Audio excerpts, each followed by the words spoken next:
Thank you. That's not my best side.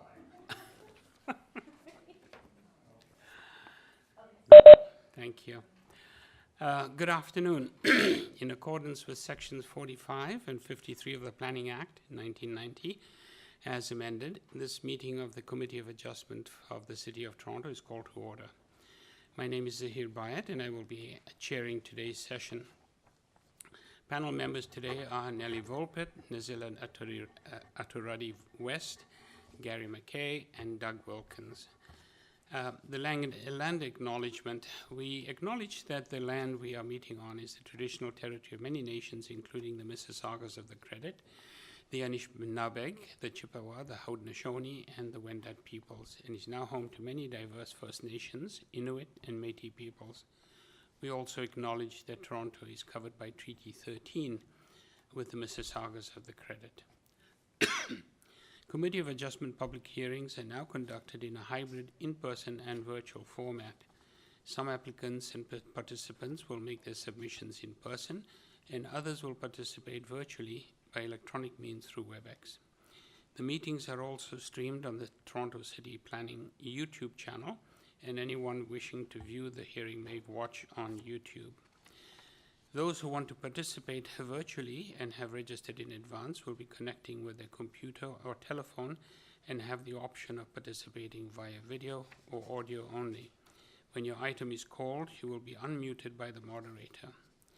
For both in-person and virtual participants, Committee of Adjustment staff will share presentations submitted in accordance with the written submission deadline.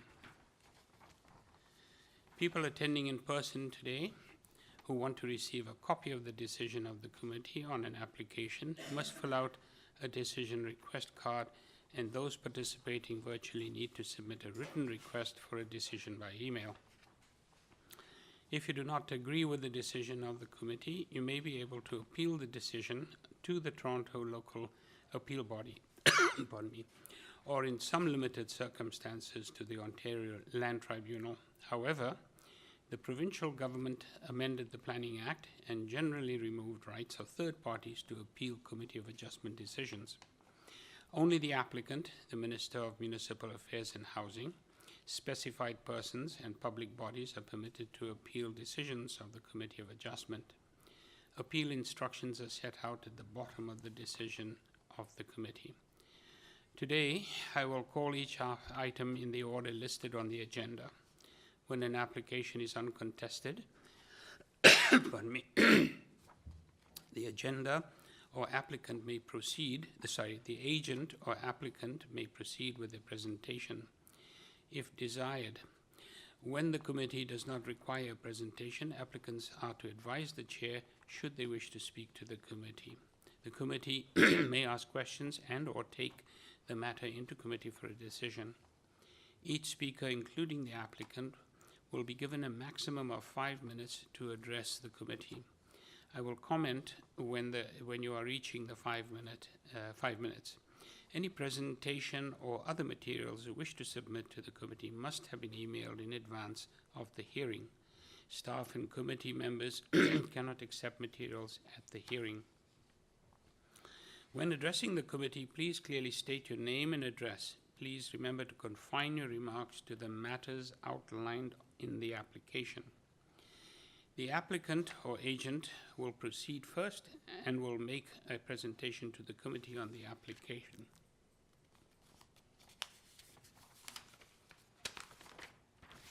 Then, individuals either in support or opposed to the application will be invited to speak. Generally, we first call on speakers in the hearing room and then those participating through WebEx. Committee members may ask questions of each speaker after they have finished their presentation.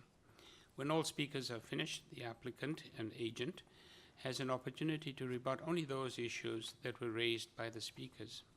This will mark the end of the discussion. The application will then be taken into committee for a decision. Madam Secretary Treasurer, are there any declarations? I shouldn't be asking you this, but I should be asking our colleagues. Are there any declarations of interest by the panel or staff for this afternoon? None to declare Seeing for me. none. My video is not on. Through Not the to chair, declare. we'll just pause for one moment. Members West video is still loading, so we will technically need her video on the screen. So we'll just pause for one moment. Sure thing.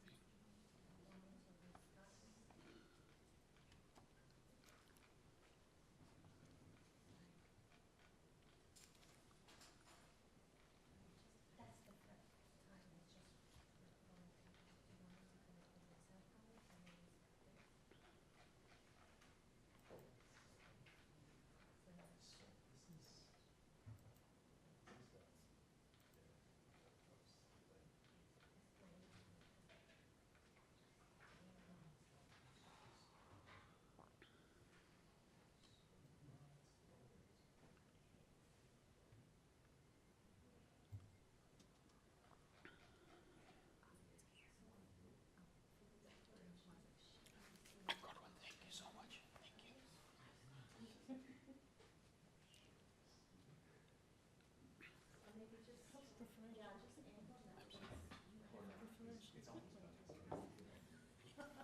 Nelly, when you get to a certain age. It's a benefit. It's a benefit.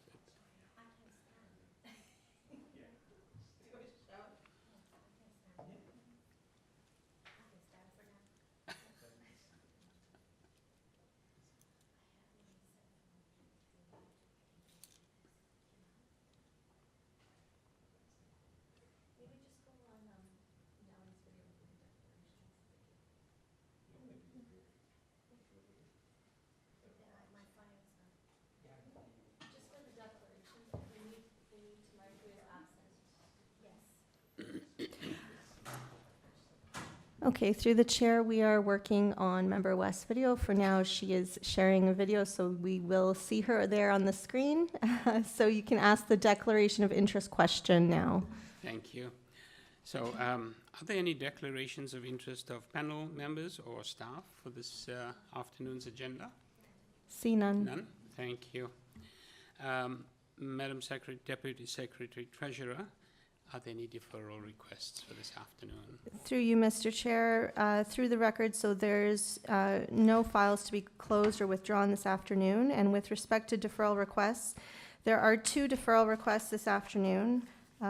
One is for item 27, municipal address of 254 Greenwood Avenue, file number A0826/24TEY. And the second deferral request is for item number 26, municipal address of 159 Medland Street, file number A0824/24TEY. We do have both agents on the line, as well as a registered speaker for item 26 and 27. Thank you. Are we ready to take those? Thank you. So item number 26, bear with me a second. I've just got to find materials for it.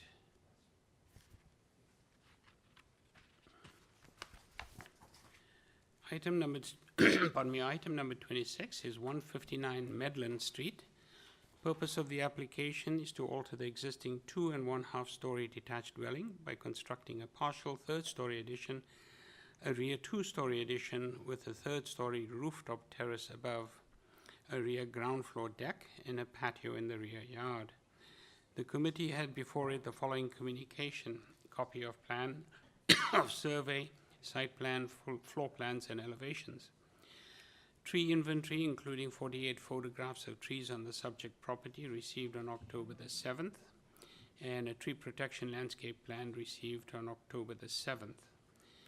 There are 5 form letters in support, and that's the only ones that we have.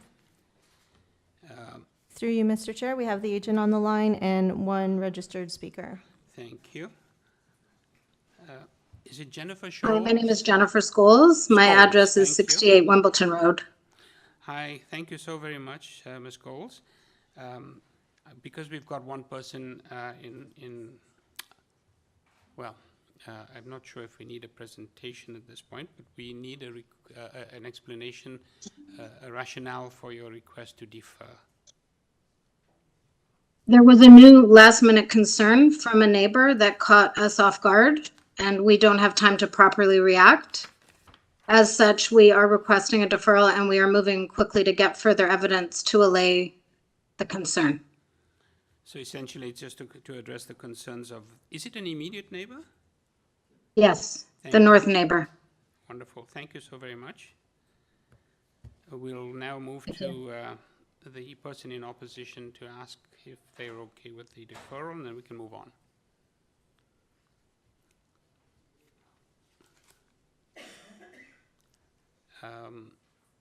Do we have Ms. Bazan? Not yet. Through the chair, yes, we have the occupant of 161 Medland Street on the line. Victoria Bazan, can you hear us?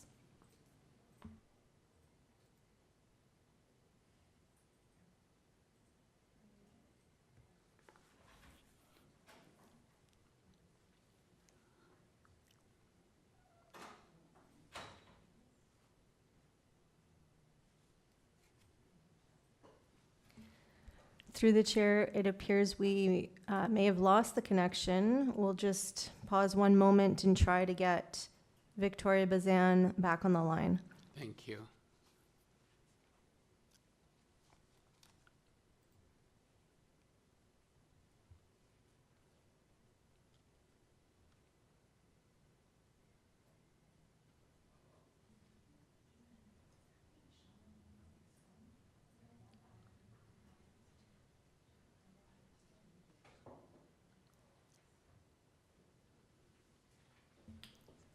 Victoria, you're unmuted.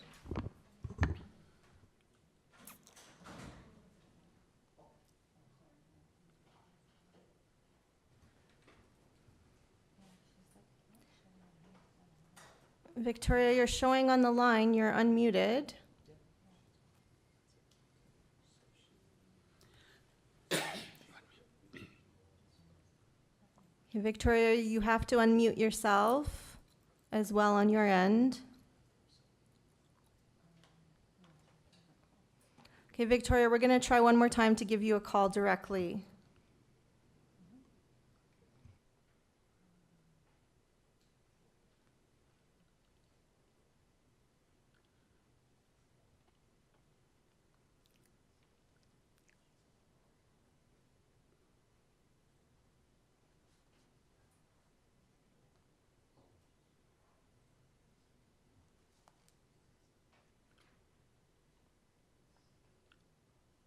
Okay, through the chair, we are just phoning Victoria Bazan of 161 Medland Street right now in attempts to get them back on the line.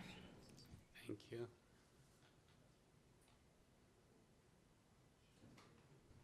Victoria, you're unmuted.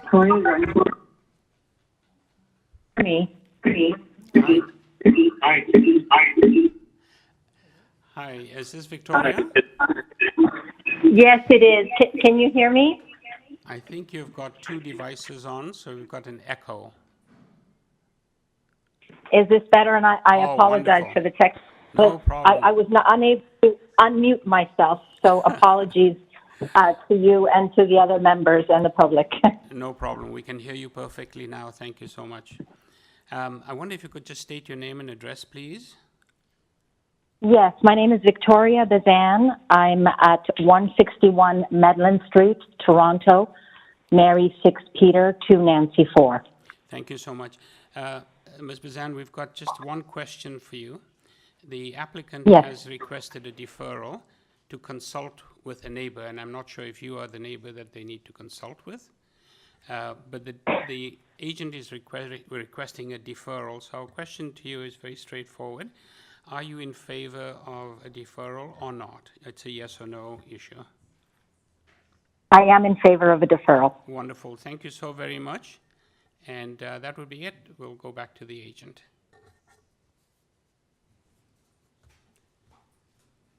Ms. Scholes, are you there?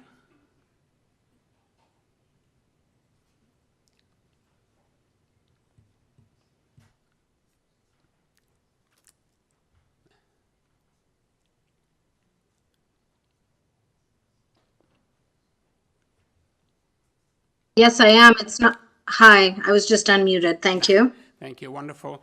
If you don't mind just holding on a second, we've spoken to the person in opposition who is in favor of a deferral as well. So I'll just ask my colleagues if they have any questions. If not, we'll go into looking for a motion. Any questions, folks, colleagues? No? Somebody with a motion to defer? Mr. Sure. Wilkins, thank you so very much. I'd like to move a motion to defer so that the applicant and the opposition can confer about the issue that's arisen at the, just recently. I think it's the best way to move forward with this application. Wonderful, thank you so much. Seconded by Mr. McKay. Yes. All in favor of deferral? Unanimous.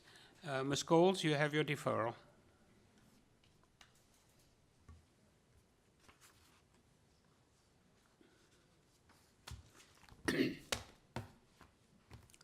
Number 27. Thank you.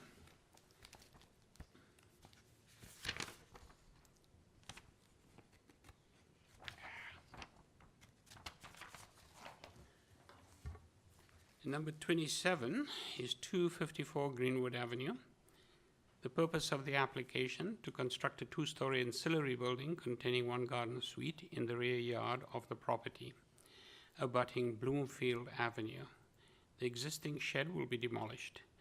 There will be a total of 4 residential dwelling units on the lot, 3 dwelling units within the main house, and 1 dwelling unit within the garden suite.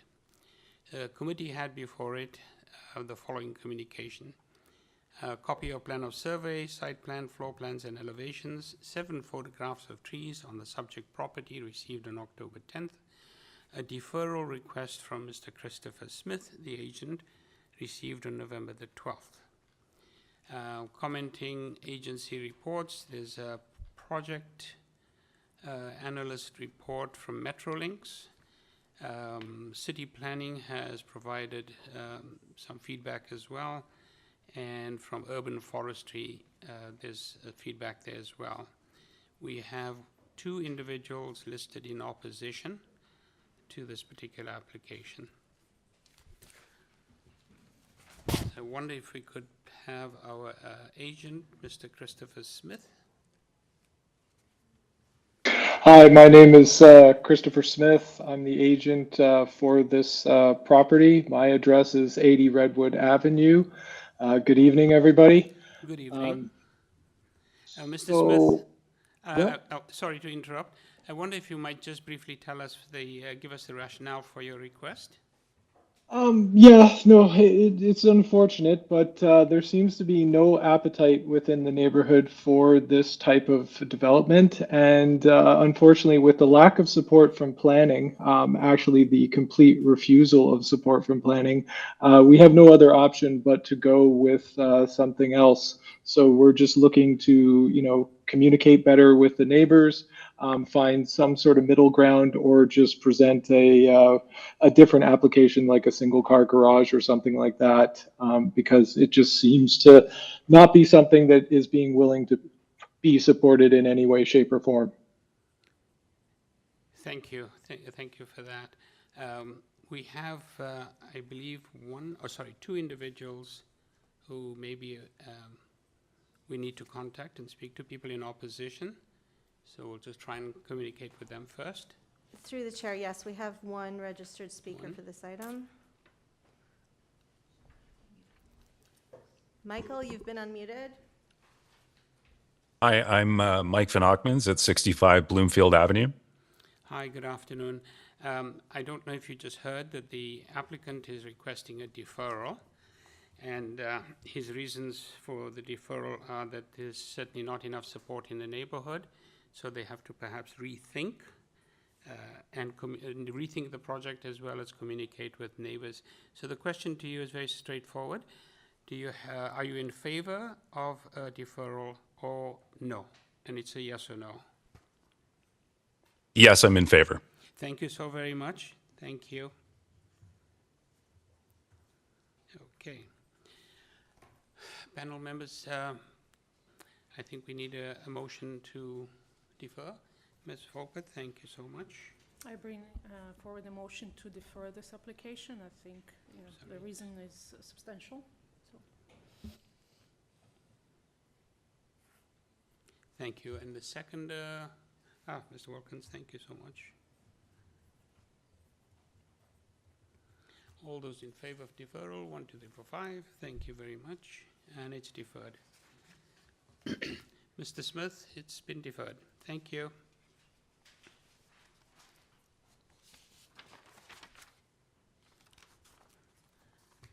Sorry, just gotta get the papers organized again. 57.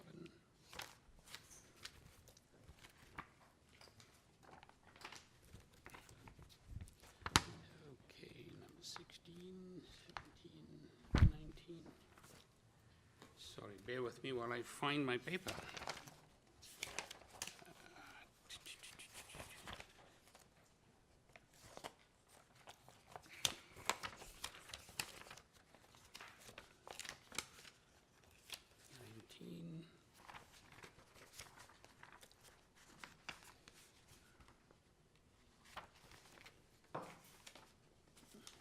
There they are.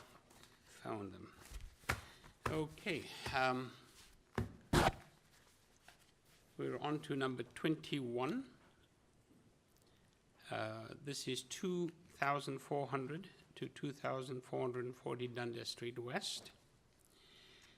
The application requests to obtain consent to sever the lot into 2 lots for a mixed-use phase development and to maintain an existing easement right-of-way.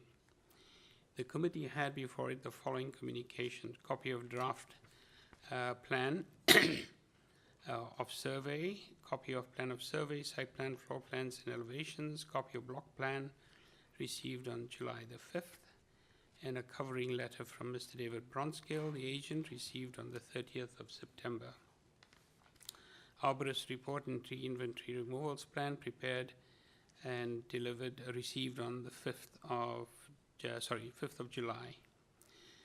Commenting agency reports, email correspondence from the assistant planner, community planning, engineering and construction services, an advisory staff report from the third-party projects review, Metrolinks. Of interest or in concern, correspondence in concern or interest from David Clark, 9 Prince Rupert Avenue, received on the 13th of November. And that is the content. Okay, through you, Mr. Chair, we have the agent on the line, and we also have 2 registered speakers in opposition for this item. Thank you so very much. Good afternoon, Mr. Bronscale. Good afternoon, Mr. Chair. It is Mr. Bronscale, Bronskill, first initial D for David, 333 Bay Suite, Suite 3400 in Toronto. Thank you, Mr. Bronscale. Since we have 2 folks in opposition, I wonder if you'd be so kind enough to give us a very short presentation. I know that it looks like a very technical matter, but a short presentation would suffice. Thank you, Mr. Chair. It is a very technical matter. I will stress, maybe for those who are here to speak in opposition, that we are not before the committee today asking for any development approvals in respect of height or density, although we did file the complete architectural package. Obviously, those applications are with city planning right now.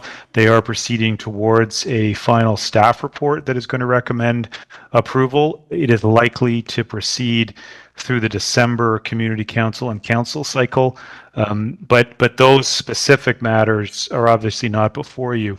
Within the package that staff have on the screen, if I could just ask them to go forward to the block plan, which is drawing A 0.06 in the bottom right. That's the one. Thank you very much. You can see block A and block B, and essentially the application before this committee is to take the site and create those 2 blocks. Phase 1 is the severed parcel.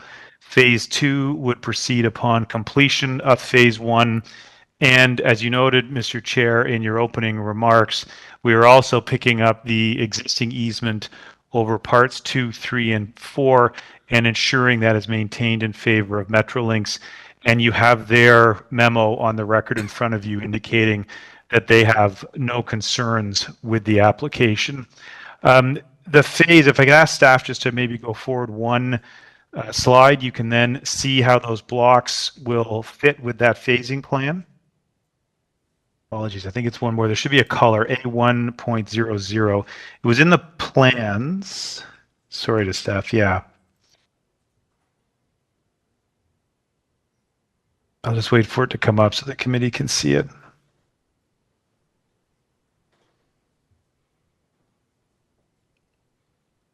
And it should be one more. That's it, thank you. You can see there Tower A and then Tower B1, Tower B2. And so you can see how the development would fit onto the two blocks in terms of phasing. And you can see what's being delivered as part of the development eventually should council see fit to approve it. 3 towers, a new park on the site. And as I noted in my earlier remarks to you, Mr. Chair, it's also being phased so that the existing grocery store that exists on the retained parcel can stay. When the new development in phase 1 is completed, it will have a new grocery store so that there'll be continuity through this phasing with the 2 parcels for a grocery store actually to remain on the site throughout construction. So it is a relatively simple application, sir. It's the 2 parts. They recognize the phasing. It enables both financing and potential conveyances through the construction process. And planning staff have indicated no concerns. They would be 2 large blocks, 2 large lots, both with frontage on municipal streets with adequate servicing and capable of supporting the intended use, therefore meeting all of the different criteria under subsection 5124 of the Planning Act. That's the overview. I'm happy to answer any questions of clarification at this time, Mr. Chair. Thank you so much, Mr. Bronskill. We'll now just go to the folks in opposition.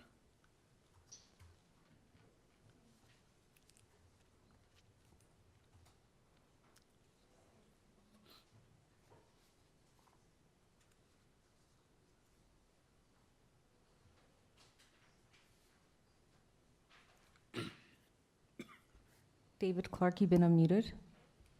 Hi, can you hear me? Yes, we can. Could you state your Hi. name and address, please? Yes, my name is David Clark. I live at 9 Prince Rupert Avenue, M6P 2A8. And it's not so much an objection to this, it's more of a clarification as to why this is occurring now and how this relates to some of the other activities that have gone on with this site. So presumably you're aware that this is being covered under a specific site and area specific policy 796, which with it contains certain requirements for keeping the grocery store, but there is affordable housing, there is commitment, there is a commitment around a public park that will be provided. And I'm just curious, as this will become 2 sites, what is the guarantee that SASP 796, does it go to each site, or how does it carry over into this development when it becomes 2 sites? Yes, they'll build block A, but what happens if they then sell off block B because for whatever reasons the environment's changed and the developer decides that he would rather sell that, the second lot B? How does the commitments under the SASP 796 carry over to the both block A and block B of this? I do note that yes, they say they're maintaining the right-of-way for Metrolinx, but half of the right-of-way is going on the severed lot, half of the right-of-way is remaining on the retained portion, and just it's not clear to me from their application how they will maintain that. So that's really just, and I guess it's why are we doing this now? This is intended to go and is going to Community Council probably in the next month for the complete development. So do we actually need to sever these lots now? Or is this something that can remain as one lot until we get, into the development and closer to the development time? So it's really just trying to understand the rationale for why we're doing this now, and then how those SASP 796 commitments fall on the 2 individual lots that will become individual lots once they're severed. Thank you. Thank you, Mr. Clark. I'm sure Mr. Bronskill will do his best to respond to your question. Thank you. Next person. Through you, Mr. Chair, we have a registered speaker at 7 Prince Rupert Avenue, Bennett Mills. We've tried multiple times to get a hold of them. We're going to try again. Just pause one moment.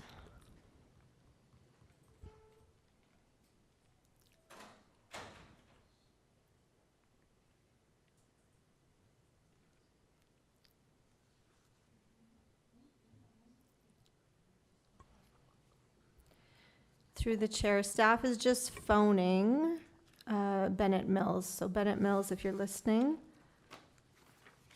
we see that you've left the call and staff are trying to phone you.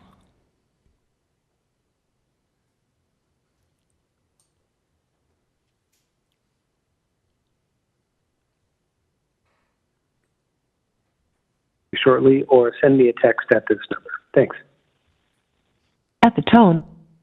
Okay, through the chair, we were unable to reach, but it shows now that they may be back online. One moment.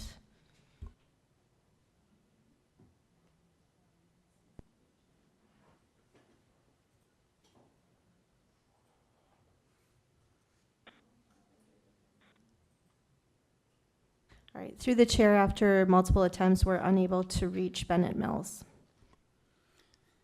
Thank you so very much for trying. We can perhaps go back to Mr. Bronskill for his response. Mr. Bronskill? Hi there, Mr. Chair. We just had the one person who had questions for you. Hopefully you can respond to that, please. I can, Mr. Chair, and I think the answer is relatively simple. The SASP 796, which was put on the lands as part of a council-endorsed official plan amendment for conversion, OPA 591, which was approved by City Council in 2022 and ultimately approved by the Minister, it will continue to apply to all of the lands, notwithstanding any severance now or in the future. And so just as examples, Mr. Chair, that SASP requires today a minimum of 1,850 square meters of any employment gross floor area, and its mandatory language shall be used to replace the existing grocery store on the lands. So it has to be done. And in fact, this severance and the phasing is the mechanism to ensure that the new grocery store is built before the existing one is in fact removed. The requirement that the speaker mentioned, for example, for affordable housing, that's in the SASP. It applies to all of the lands, and it would apply to any new development containing residential units. There is language in that SASP about requiring a minimum amount of gross floor area being employment. That applies to any development of the lands, notwithstanding any severance. So those policies, they continue to apply to all of the lands, and the development application, which is for all of the lands, must ultimately conform with that policy structure, and the zoning bylaw, therefore, will apply to all of the lands. So the severance doesn't change or impact any of those things. The official plan, SASP, will continue to apply, and the zoning bylaw, should City Council follow staff recommendations, will also apply to all of the lands. There is a question from that speaker of why now, and I would just simply say to the panel, that's part of ensuring that all of these different pieces come forward together in a timely fashion. As I noted to you and as the speaker confirmed, the development approval will be coming forward in a few weeks. There's work to implement a consent that must follow. Site plan will then follow, and we'd like to have all of these things in place to ensure once it's zoned, that appropriate financing can also be placed on the lands to ensure that phase one can get underway as quickly as possible. This is a project that our client truly wants to proceed with, and having the consent in place to enable the phasing and ultimately the financing is really important to allow that next stage to finalize site plan approval and get a shovel in the ground. So this is about ensuring housing. And there's nothing premature about it. And planning staff have reviewed that thoroughly to ensure that the policy goals of the staffs mentioned will be implemented. So, Mr. Chair, I don't think there's anything premature about it proceeding now. In fact, it's proceeding at the right time. Thank you, Mr. Bronskill. I do Thank you, sir. note that planning has indicated in an email that they have no comment. The application can proceed to a hearing. I don't know if any of my colleagues have any questions at this point, or can I request a motion on the floor? Sure. Mr. Wilkins? Yeah, so having listened to Mr. Bronskill's presentation, I agree that the criteria in Section 5124 of the Planning Act demonstrate that this is an appropriate severance. I agree it's not premature on the issue of the coverage of the SASP because those apply to areas and not necessarily just municipal addresses, whatever they might get changed to on the, once the severance happens. There's affordable housing units being proposed. The city needs more housing. For all the reasons that he suggested, I think it's an appropriate severance. Thank you. Do we have a second now? And through the chair, that's to approve with standard consent conditions. Standards, Correct, exactly. Yeah. Yes, thank you. Ms. Volkert was seconding that, and I don't believe there are any other conditions. There was a Metrolinx advisory note. Other than that, standard engineering requirements. Okay, all in favor? Thank you. We have a unanimous approval, Mr. Bronskill. Thank you very much. And moving on to number 22. Number 22, A, B, and C, is 710 Lansdowne Avenue. Consent requested to obtain consent to sever the property into two undersized residential lots. Purpose of the application for parts 1 and 2 to construct a new 4-story semi-detached multiplex containing 5 residential dwelling units with front and rear balconies on the 2nd, 3rd, and 4th stories, front porch, a rear ground floor deck, and a rear basement walkout. Committee had before it the following communications: copy of draft plan of survey, copy of plan of survey, site plan, floor plans and elevations, revised site plan, floor plans and elevations for part 1, received October 25th, 3 photographs of trees on the subject property, received August 1st, covering letter from Hannah Spasoff, the agent, August 7th, and then there's some decision numbers. Email correspondence with Hannah Spasoff, agent, received on the 25th. Correspondence from the agent received November 14th. Presentation materials received from the agent received November 14th. Zoning certificate number 24, also on file. Commenting agencies reports, email correspondence from the Assistant Planner Community Planning City of Toronto, received 25th September. Staff reports from engineering and Metrolinx. Oops. Senior Project Manager, Development Planning and Review Area, Transportation Services, and Urban Forestry. There are a number of people in support, and I'm a little loath to count them all, but I would suggest it probably about 30 to 40 folks in support. Unfortunately, most of them do not have any addresses that were provided. The only addresses provided, Matthew, I'm not sure if I'm pronouncing this correctly, Cimino, 812 Lansdowne Avenue, and then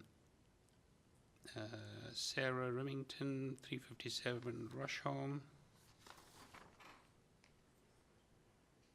Paul Genick Berezowski.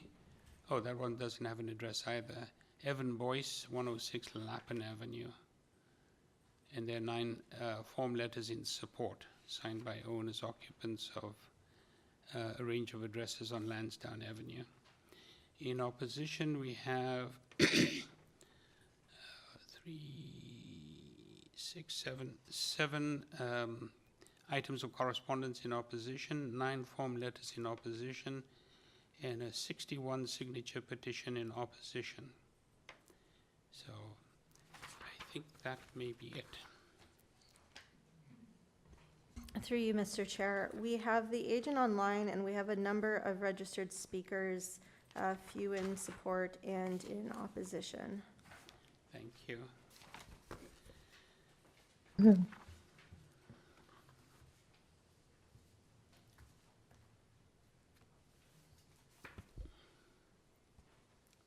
Will be our representative as agent. Sorry, can you repeat that, please? Yes, I will be passing the microphone to my colleague, Craig Race, who's also registered as speaker, to be the representatives as our agent. Thank you. Mr. Reyes? Hello, Mr. Reyes, can you hear us? Hello, Mr. Chair. Can you hear me? Yes, perfectly, thank you. We'll need a presentation because we have a number of folks in opposition who will be speaking subsequently. And through the chair to the agent, there is also a number of conditions received, particularly from transportation and engineering, with respect to road widening, laneway widening, and the conveyance to the city. Perhaps you can address your variances in this regard as it relates to your floor space index and lot area and how those might be changing and how you plan to address this moving forward for the members. Thank you. Certainly. Thank you. Floor is yours, Mr. Reyes. Perhaps I'll start with my presentation. If staff could please go to the second page. The application before you, as you heard, is for a severance and to create 2 semi-detached multiplexes. The site is located on Lansdowne Avenue, just north of Bloor Street West. It's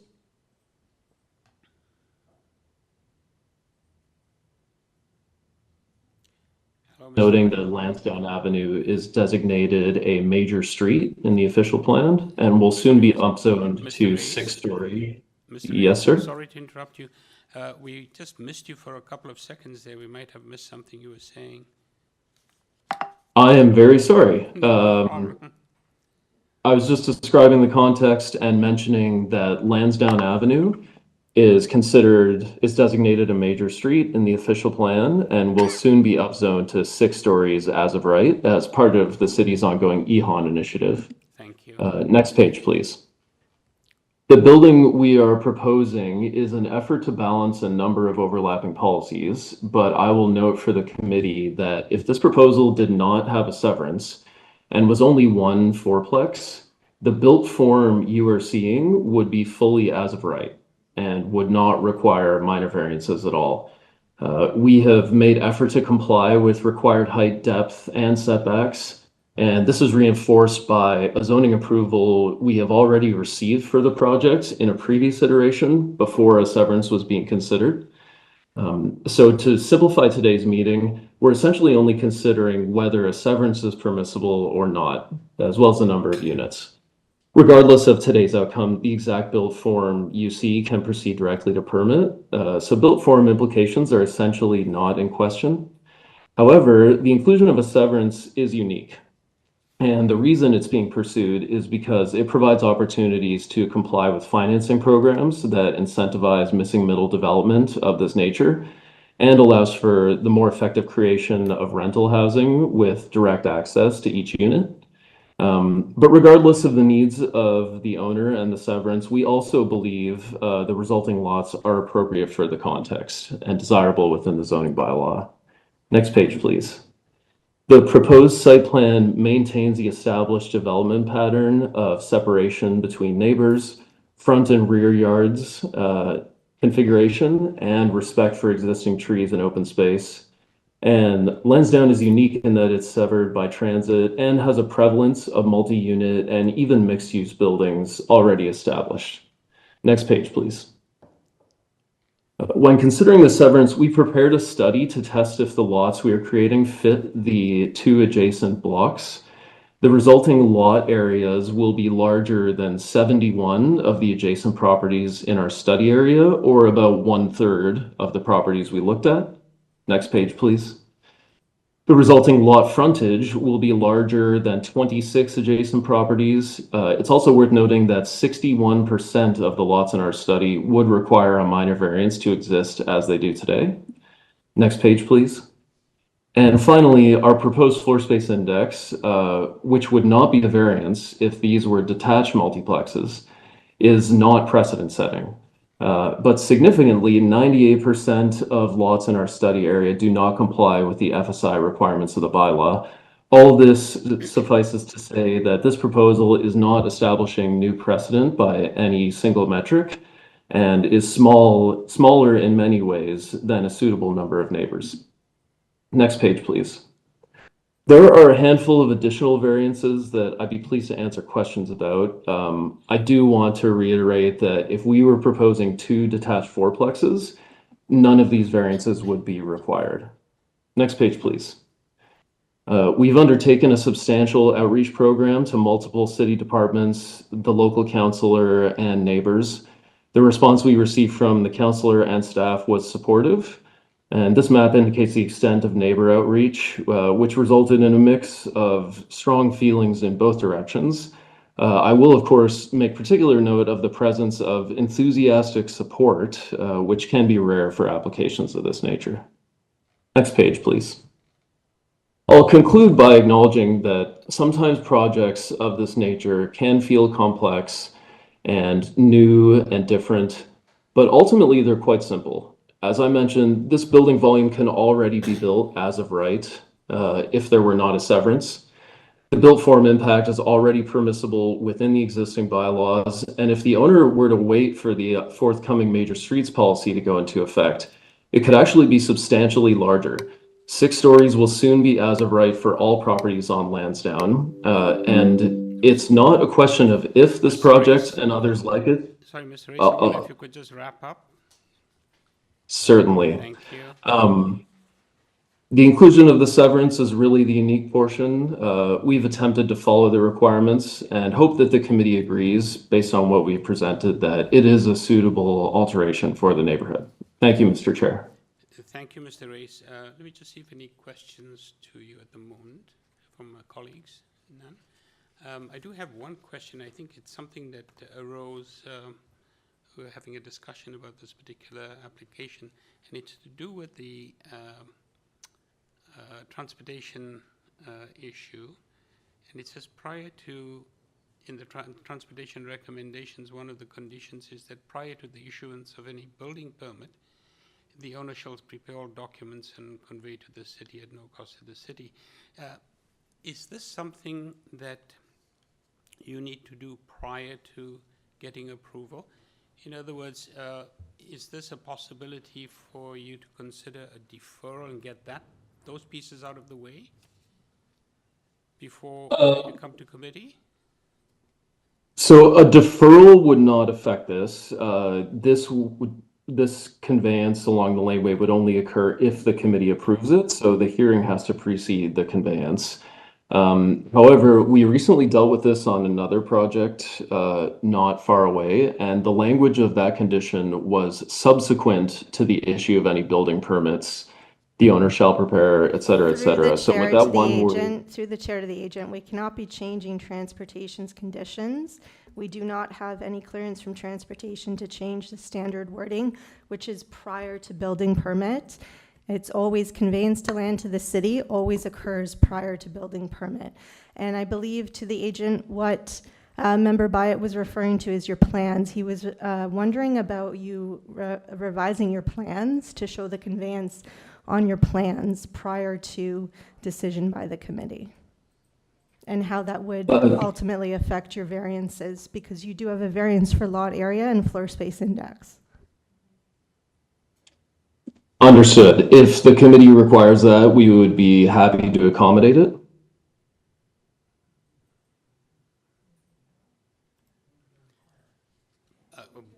Would that be a question asking if we require you to defer? That is not a requirement for us. We would be happy to provide the altered statistics if you would like, or proceed as written. Either are fine for us. Let me just ask for some advice. Nicole? Through the chair, typically when a conveyance is requested, it is shown on the plans if the applicant is going to be conveying that land, and then they alter their variance and their statistics accordingly. We do have registered speakers on the line, so if you are entertaining a deferral for the applicant to address these numerous conditions in advance and clean up their plans to show all these conditions that are being asked, because these departments are also asking for some revisions and to show these matters, we would, we do have speakers on the line, so we would have to go to the speakers as well to get their opinion on a deferral. Thank you. Thank you so much, Nicole. Mr. Race, your thoughts? Which would be advantageous to you? I appreciate that, Mr. Chair. We can provide updated statistics for the lot area and FSI and proceed today.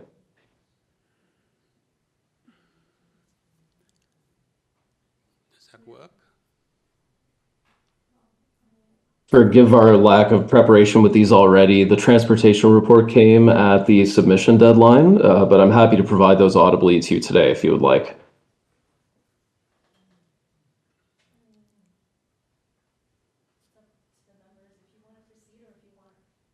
Through the chair, it's up to the members if they want to have the revised plans submitted that actually show the conveyance delineated on the plans, as well as new public notice, because to the agent, if those variances are worsening, like if your lot area and your floor space index are going to be greater than what was presented to the public, then that would be an automatic deferral for new notice to the public. Mr. Race, you've got that piece. If things are going to be worse, I think we need, at least members on the committee need to be able to see the changes that have been made to then make a proper judgment, and also the public at large. So I'm not sure what your revisions will look like. Will make things worse, or will they make things better? Staff have mentioned that the lot areas will be smaller after this conveyance, so that would make them worse. So let me take this into committee for a moment and just discuss this with my colleagues to see what direction we'd like to go in. Colleagues? If it's going to change and for the worse, we should see, A deferral. Thank you. We should be able to See it. Ms. McKay, good. Ms. Wilkins? Yeah, I agree. I think even if the people unfortunately called in to oppose, and even if they wanted to go ahead and have their views heard, I think because of the notice issue, we probably have. So yeah, I think there's not really much discretion for us. We should be Terrific. Yeah, to be fair. Thank you so much. And I also agree with deferral to you, Mr. Chair. Yes, we prefer to have updated documentation. Through the chair, Member Wilkins, can you just repeat what you said? I think your microphone was off. It was off. Sorry about that. Yeah, my thoughts were that if the variants are going to change materially for the worse, then, unfortunately, regardless for everybody who's attended, there's a notice requirement. It should go out and everybody should have a chance to prepare their responses to what the actual variances are. And I think from a procedural fairness point of view, it probably needs to be deferred regardless of what the parties and the opposition think. Thank you. Mr. Race, I take it you heard the comments? Mr. Race? Apologies, I was muted by staff. I did hear that. We accept a deferral if the committee requires it. Perhaps the committee can proceed and not include the transportation condition would be an ideal approach. I think our colleagues feel that it's only appropriate that we have all the documentation as they should be, and also for the public at large, those in support and particularly those in opposition, that they have a chance to view the documents as they appear, rather than having something that will change at some point. So I think at this point we're looking for a deferral. Are you okay with a deferral? Should I be asking you that? No. I think we have no choice. I would prefer we alter the wording of the condition to say subsequent, which has been common on our projects in the past, which would not affect any of the variances, or proceed without the transportation condition. Both would be preferable to us. Thank you so much. Madam Deputy Secretary, do we need to speak to all the folks in opposition to get their permission? Through the chair, it is technically going to be an automatic deferral if the applicant is revising the variances to make them greater, make them worse. But since we do have a number of these speakers, we can they are on the line and have waited, so they can at least provide their comment if they support a deferral or not. Thank you so much. Perfect. So we would not need to change any variances if we follow the alteration of the condition as we submitted in our letter to staff, or if the transportation condition is not included, then we can proceed. Through the chair to the agent, we have transportation's condition in front of us, and it is requiring prior to building permit, which is the standard condition the city needs to obtain conveyance prior to building permit. That is our standard. So thank you. And the committee members, they were in committee. Thank you. Thank you so much. Shall we go to the folks in opposition and just request? Okay, through the chair, we can start with, although there are a number of people here in person, the residents in opposition have indicated they would like the occupant of 716 Lansdowne Avenue, who is online calling long distance, to go first. Perfect, thank you. Thank you. Can I speak now? Mr. Kim, thank you. Go ahead. The question to you right now is whether you're in favor of a deferral. The colleagues at Committee of Adjustment have voted in favor of a deferral because there's some information that is going to be making the situation worse rather than better, and I believe you should be able to see it. So are you in favor of a deferral or not? Yes or no?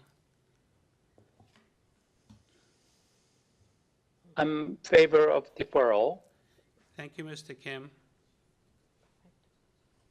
Okay, through the chair, we can move to the speakers who are here in person. From 712 Lansdowne Avenue, you can come up to the podium.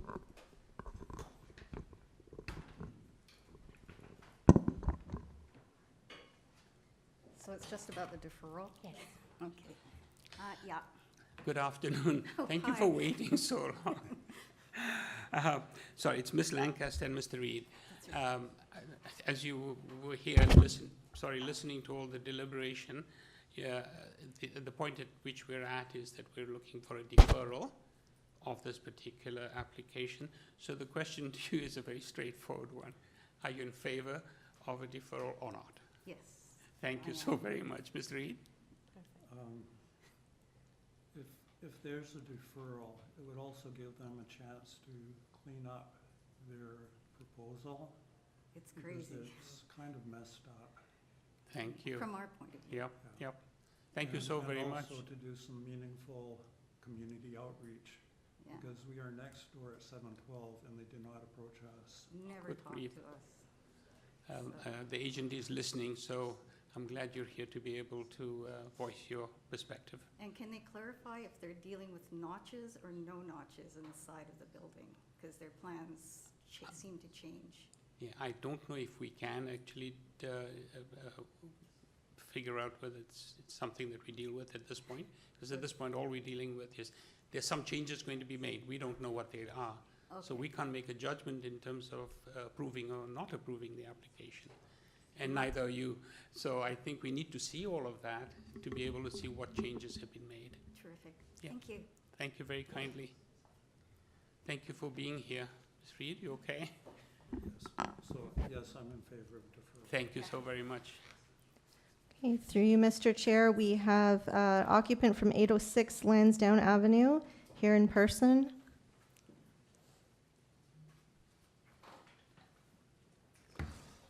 Hi, good afternoon, Mr. Farah. Thank you for waiting so long. Yes.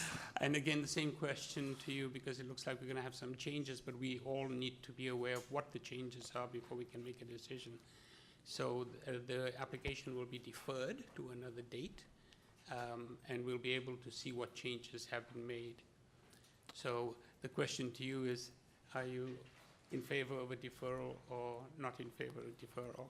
But it will be an automatic deferral, just to let you know. You know, I appreciate the comprehensiveness of everyone on the panel. I am disappointed. Obviously, I took a day off of work, so I took a vacation day to be here in person with you folks. And so, hey, you got to do your job, right? What can I say? You know. So you got to do what you got to do. I will be supporting this application with the changes that are being made. So probably going to be online because I can't take too many vacation days. But yeah, thanks for having me. Thank you for being so understanding, Mr. Farah. Thank you. Do we have one more, I take it? Through the chair, we do have one more speaker online. We'll unmute them now.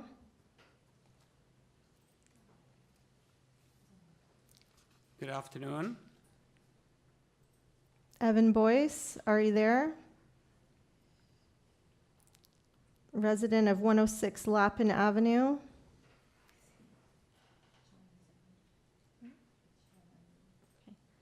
Evan, you're unmuted.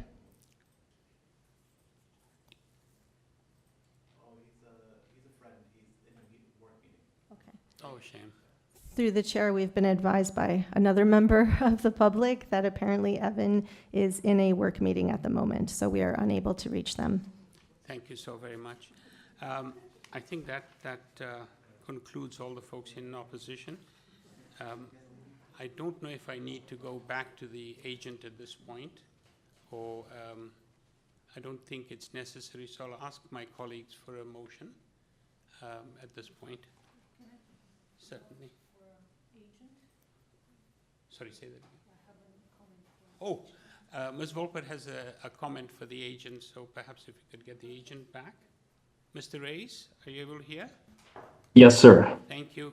Ms. Volpert has a question for you. Yeah, it's more of a comment. So, you know, looking at the correspondence and support, there is an unusual pattern.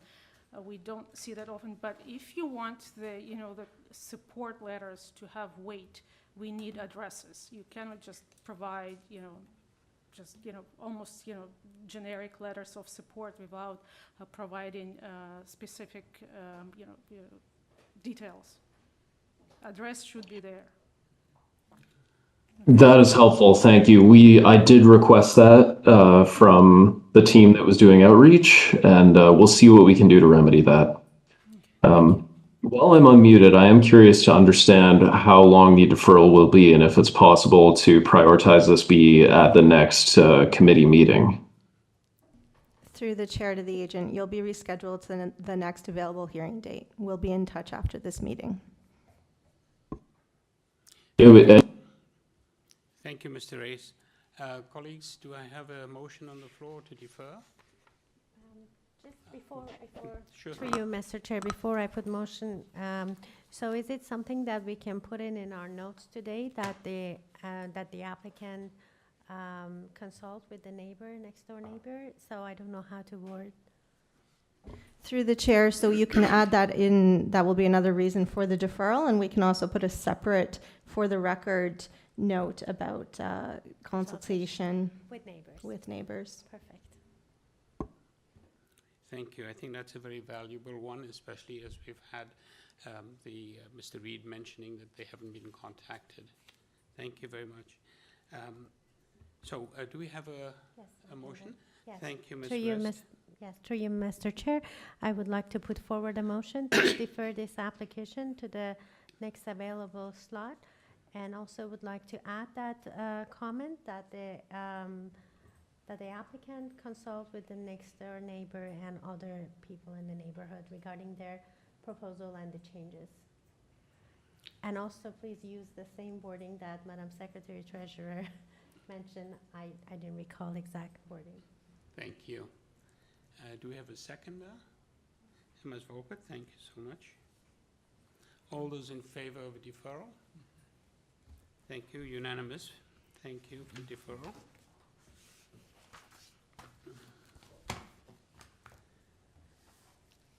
Okay, moving on to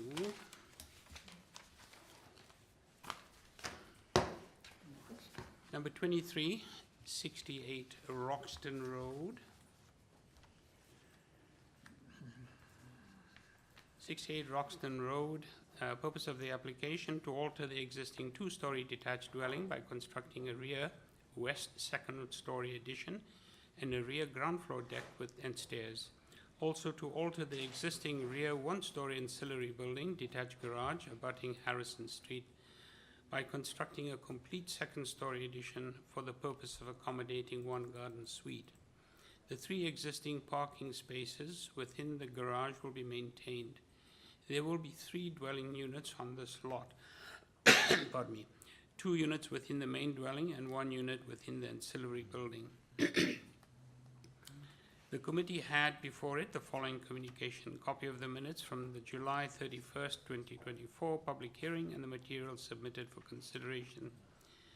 A copy of plan of survey, site plan, floor plans and elevations, 2 photographs of the subject property, received June 6th. Covering letter from Ray Ziemba, the agent, received on September the 30th. Planning justification letter received from David Riley and Ray Ziemba, Planning and Design Incorporated, November the 5th. And that is the sum total of what we've received. Through you, Mr. Chair, we have the agent online and no registered speakers to this item. Thank you so much. It's Mr. Ziemba. Yes, good afternoon, Mr. Chair and members. Did I pronounce it correctly? Pretty close. It's Raymond Jamba. Thank you. I wonder if, since we don't have anybody in opposition, you do have quite a lot of variances, 9 in total. I wonder if you might just give us a very brief presentation so we get a sense of what's involved. Sure. I can endeavor to cut it down a little. Thank you. Should I start? Or? Yes, please. Yes, please. Okay. If planning staff can, or if staff can please bring up the planning justification letter. So the site is located just northeast of Ossington and Dundas Street intersection at the corner of Roxton and Harrison Street. The site does contain an existing 2-story single detached dwelling as shown on photo 1 and an existing 3-car garage oriented to Harrison Street as shown on photo 2. I think what's really important about this site is acknowledging the surrounding context. So immediately to the south is another single detached dwelling, and immediately to the west, as shown on photo 3, is a 3.5-story walk-up apartment building. So as already described earlier by Mr. Chair, the proposal is for a 2nd-story addition to the main house, which can kind of be seen actually in photo 2 on the left side. You'll see what their existing addition was historically, and that's so putting a 2nd-story there, and then adding a secondary suite or garden suite to the garage. So before I discuss the variances, I just want to quickly chat that we did actually defer already to meet with the neighbor to the south. And through those discussions, we eliminated the previously proposed second story balcony on the main house, and we reconfigured the shape of the second story garden suite to really mitigate any shadow and privacy impacts. This was outlined in the September 30th cover letter. So keeping it really simple, on the main house, there's one variance, and that's just an increase in the FSI. This is an urban lot. The depth is about 100 feet. And as a result of increasing that GFA, we're increasing the FSI. But I did want to note that, everything related to height, setbacks, landscaping, all of those are met for the house. In addition, this is the addition is in line with the adjacent houses to the south as well. And as noted, there's no balcony, so there's no overlook issues. Switching gears to the garden suite, the first variance is to permit a height of 5.66 meters. This is really just to introduce a livable second story, plus the required drainage infrastructure on the roof. From my perspective, the maximum height provision is really to protect adjacent properties from overlook and privacy. And again, the proposal context is really important. So if you look at figure 4 and 8, which is page 8 of my plan justification letter, you'll see there's approximately 12.5 meters separation from the existing garden suite, or the proposed garden suite, and to the apartments. And to the south, there's parking and paved, there's existing garages and paved parking. So immediately there's no immediate impacts in terms of privacy and overlook to those properties. And again, the garden suite has been reconfigured, the second story, to reduce that. The next variance is related to minimum separation. And again, this is being an urban lot and an existing condition. We're proposing a 3.78 meter separation between the main house. Again, this one, in my perspective, is really about maintaining privacy and having landscaping. And the landscaping requirements for this lot are still being met. There's additional landscaping in the side yard and the rear yard between. And all windows are actually on the garden suite are oriented to the north onto Harrison Street, mitigating any privacy concerns. The next variance is related to projections. And again, just because of the existing conditions of the site and being the depth not being 120 feet, there are some projections that are occurring, really mainly to have the livable space on that second story. But again, there's no windows facing north, east, west. Right there, figure 6 also shows, you can see the red line, how we've reconfigured the second story to mitigate any privacy and improve shadow, improve sunlight accessing the properties to the south. The last couple variances relate to setbacks, and these are really just to recognize the existing garage condition. As mentioned, there's garages to the south. We have about 12.5 meters to the west, to the west, and then you have the street to the north. So really, there's not a huge impact, any adverse impacts, and these are mitigated through the separation and windows. So based on the points mentioned, it's my opinion it represents good planning and meets the 4 tests. Thank you. Thank you so very much. I do recall this application when it arrived previously, and I think the major concern at the time came from your neighbor, and I believe that's the individual with whom you've come to some agreement, made some adjustments, which is good to hear. Let me just see if any of my colleagues have any questions of you. Ms. Volpert, could you please? Just look. My question is pertaining to the ancillary building, and I can see the only neighbor, the immediate neighbor, is to the south. Correct? Yes, there's immediate neighbors to the south, and that's who we met with, and then to the west is a parking and driveway associated with the 3.5-story walk-up apartment. All right, and so to the south, there are no windows, right? No windows are proposed. They're only proposed to the north, which towards Harrison Street. Okay, and I understand the neighbor to the south, they agreed to, or you consulted them, and they agreed to the current project being proposed? Yes. We made adjustments that included reconfiguring the extent of the second floor, which was shown on figure 6 of my planning justification letter. I think, let me just pull it up. Yep, figure 6 shows, you see the red line. So originally it was the full extent of the existing garage, but we've kind of rejagged, kind of made a bit of an S to eliminate, to improve the sunlight condition there. And then we also, in the revised proposal, removed the Juliet balcony that was previously proposed on the main dwelling. Thank you. Thank you very much. Any other questions?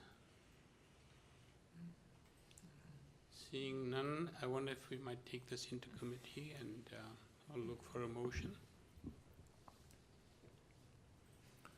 I have just a Mr. brief. Wilkins? I have just a brief comment. I don't know what you all think about it, but generally I agree with almost everything the applicant's agents said. But I wonder how, I'm just throwing it out there, how you think about it. The angular plane towards the neighbor to the with the one with the agreement, they might be fine with that condition, but in the future, with those angular planes, like who knows what will happen with that space? Is it that's the only piece of the puzzle that makes me nervous. Perhaps we can ask the agent at some once we've had some questions. Yeah. Or would you like to hear what the other colleagues have to say? I mean, I see the justification for it in the letter, so I don't know if it's something that needs a question, but that's just my preliminary thought. Thank you. Any other thoughts? Ms. Volpet, Ms. West? Mr. McKay? I just, thinking that normally I would be opposed to such, grand garden suites or, in second floor. But this location, this specific case is unique, I think, because, there are no neighbors on, two sides, and they've seemed to come to an agreement with the only neighbor to the south they have. So I think in general it looks feasible. Thank you. Ms. West, any thoughts?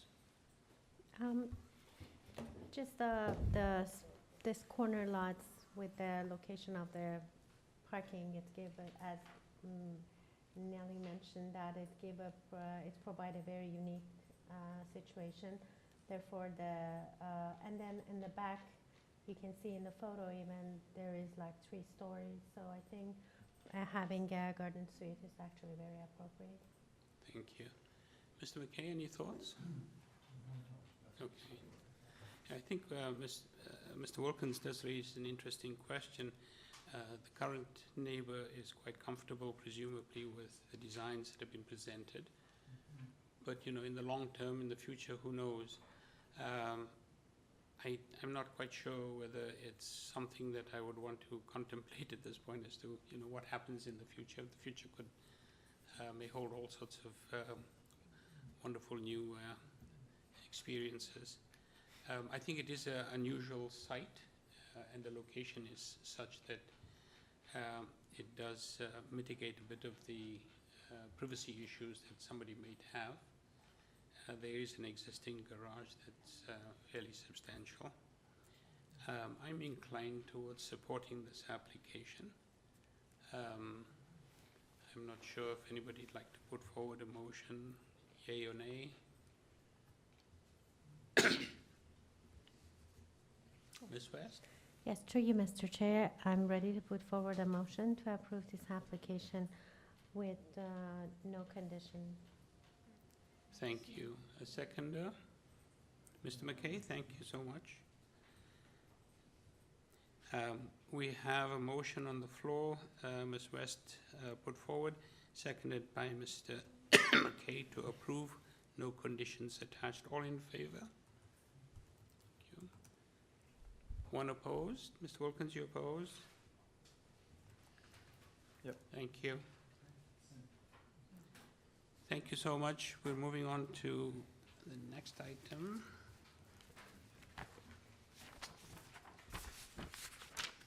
Item number 24 is 59 Condor Avenue.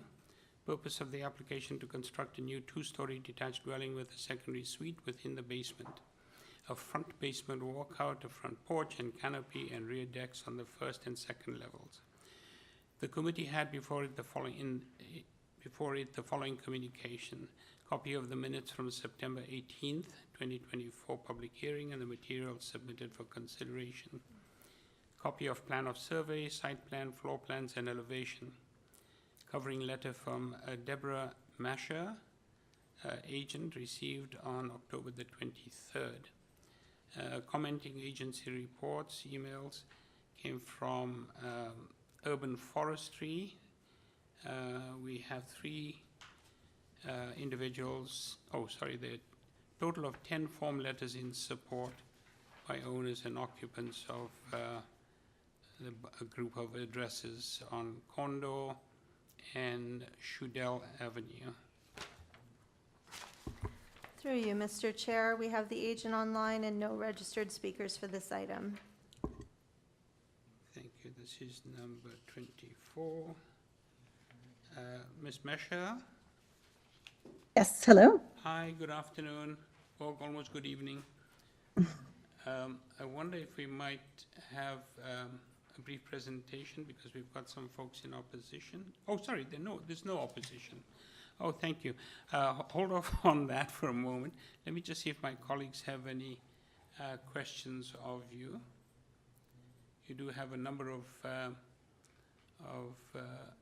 variances requested, and 9 of them in total.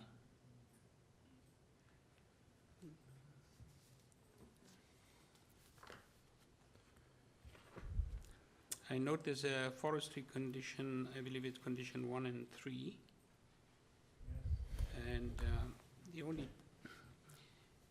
only condition I might add, which I don't think has been added, I don't know if privacy screening is required on the 2nd floor rear deck on the south and north sides, or perhaps one of the 2. So those are the only things I can think of.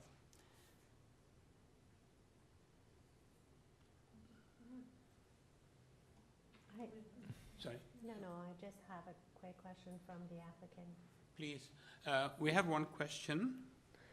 Through you, Yeah, go Mr. ahead. Chair, I would like to get an explanation regarding variance number 2. The FSI proposes 1.21 times of the area of the lot versus the 0.6 times, which is permitted, almost twice the amount. Would you please explain? Yes, sure thing. And I should also probably give my address too. So I'm Deborah Mesher, 198 Melita Avenue, Toronto. So regarding the density variance, okay, so the reason we deferred in the first place from September was that we did some preliminary exploration in the foundation and found that it was wholly inadequate to support a 2nd-story addition, so much so that it was going to require a completely new foundation, which kind of catapulted it into, new build from a renovation and addition. So with that lens, we did have new variances considering it that way. So that's why we had to defer in the first place. And then knowing what the foundation is like now, we actually, we're going to leave the floor slab in the level that it is because the 2 neighboring properties don't have underpinned basement. So we just raised the floor level, the first floor up a little bit, 14 centimeters. So it's the platform is 1.34 meters up from 1.2. And what that did was that triggered the basement floor area being counted in that FSI calculation. So really the building is completely unchanged. Otherwise, same exact footprint, same layout. It's just the technicality of the basement being included in that. So that's how it went from 0.82 in the first place up to 1.21. And by the way, I'm not sure you're showing the correct zoning list here. It might be the previous one from the previous hearing. It's 1.21 now.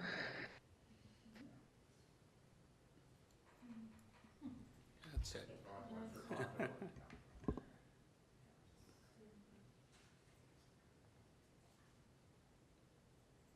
Yeah, there it is. Thank you. So does that answer your question? Yes.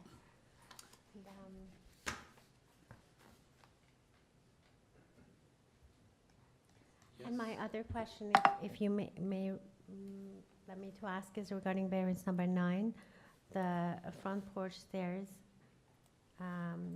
located at 0.08 meter from the front west lot line. Yeah, this is a curious one to me, actually. I'd never seen it before.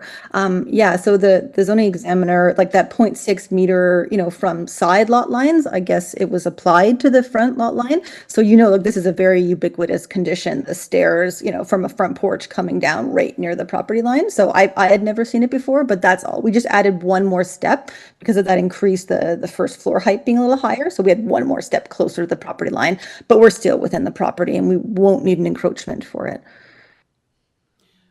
Just to follow up on that, is that related to the raising of the first floor?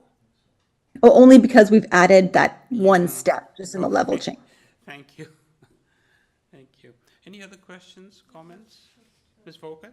Yeah, just to clarify, the variances 7 and 8 regards to the setbacks. Is it because of the original foundation, or you're following the original foundation lines? Yeah, exactly right. Yes, so those two new variances weren't there previously because we were keeping the foundation, and now with this not being able to, yes, so we need those variances now, but it's the exact same footprint. Thank you. Thank you very much. Any other questions, folks? Shall we take it into committee and... Actually, before you do, I do have one more thing to say, actually. Sure thing, go ahead.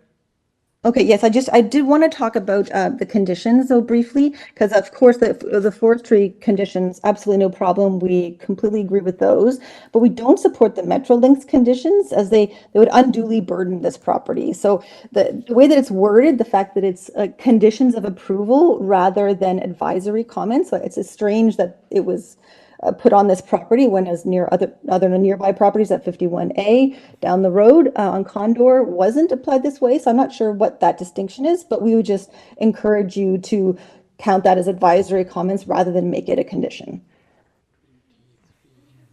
Through the chair, those conditions are from the previous deferred package. Metrolinx didn't have conditions for this iteration. But as the applicant is, pointed out, it's for you members, you can discern if you want to include the warning clause condition or not, which is standard warning clause that Metrolinx has. So it's up to you members if you'd like to impose that or not. Thank you, Chair. Sorry. It must be the time of day. Are we ready for a motion? Mr. McKay? I was just going to add something, but I can let it go. That's fine.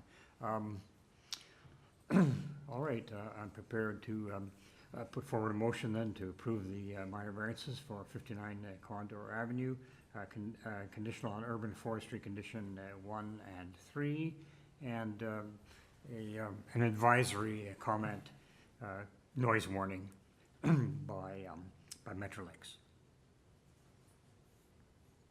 Do we have a seconder for that motion? Ms. Volker, No. Thank you. All those in favor? Thank you. You have a unanimous approval. Thank you very kindly.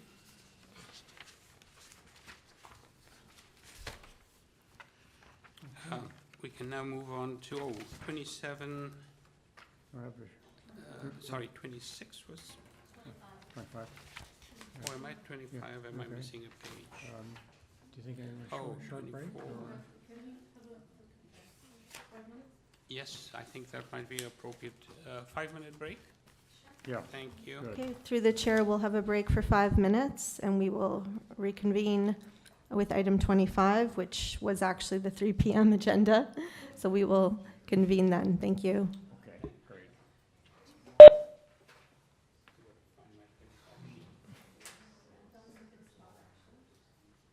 Thank you for very timely break because I'm missing my 25. It's here somewhere. Everyone mute. Turn off your cameras, please. Yes, sir.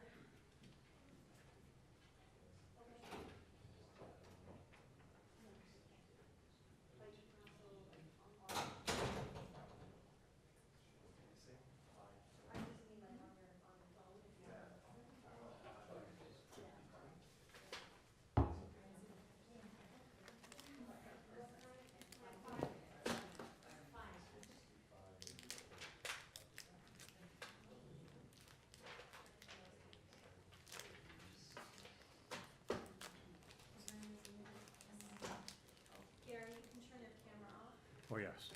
Yeah.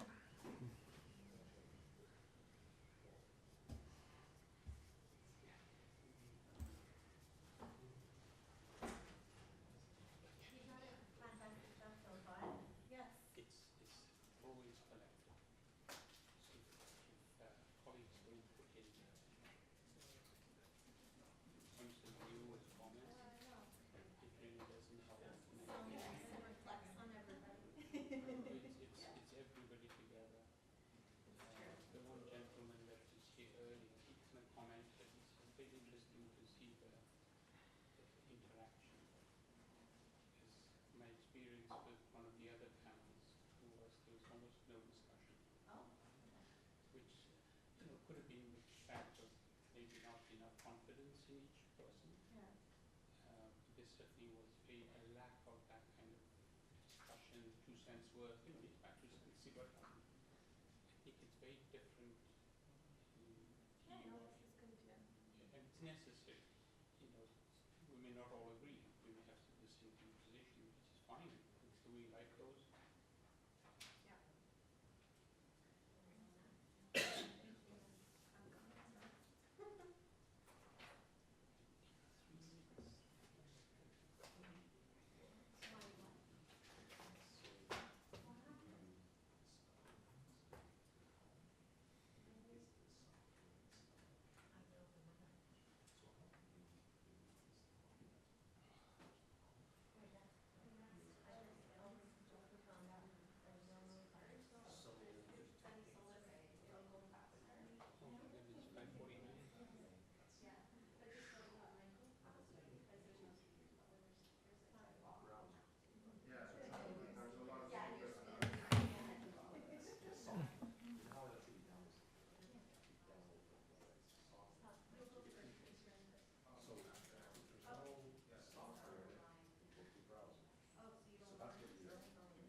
But it's 25 for you, Oh, so it's 8 more to go.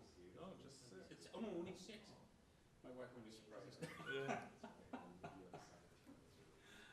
I don't know if in the other room this contraption is sitting as this space. Because I can't stretch my legs. Oh, that's tough.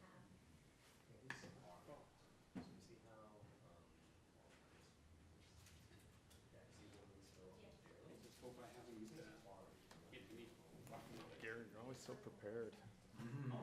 The flashlight, snacks. Don't forget to smuggle in a handgun.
Thank you kindly.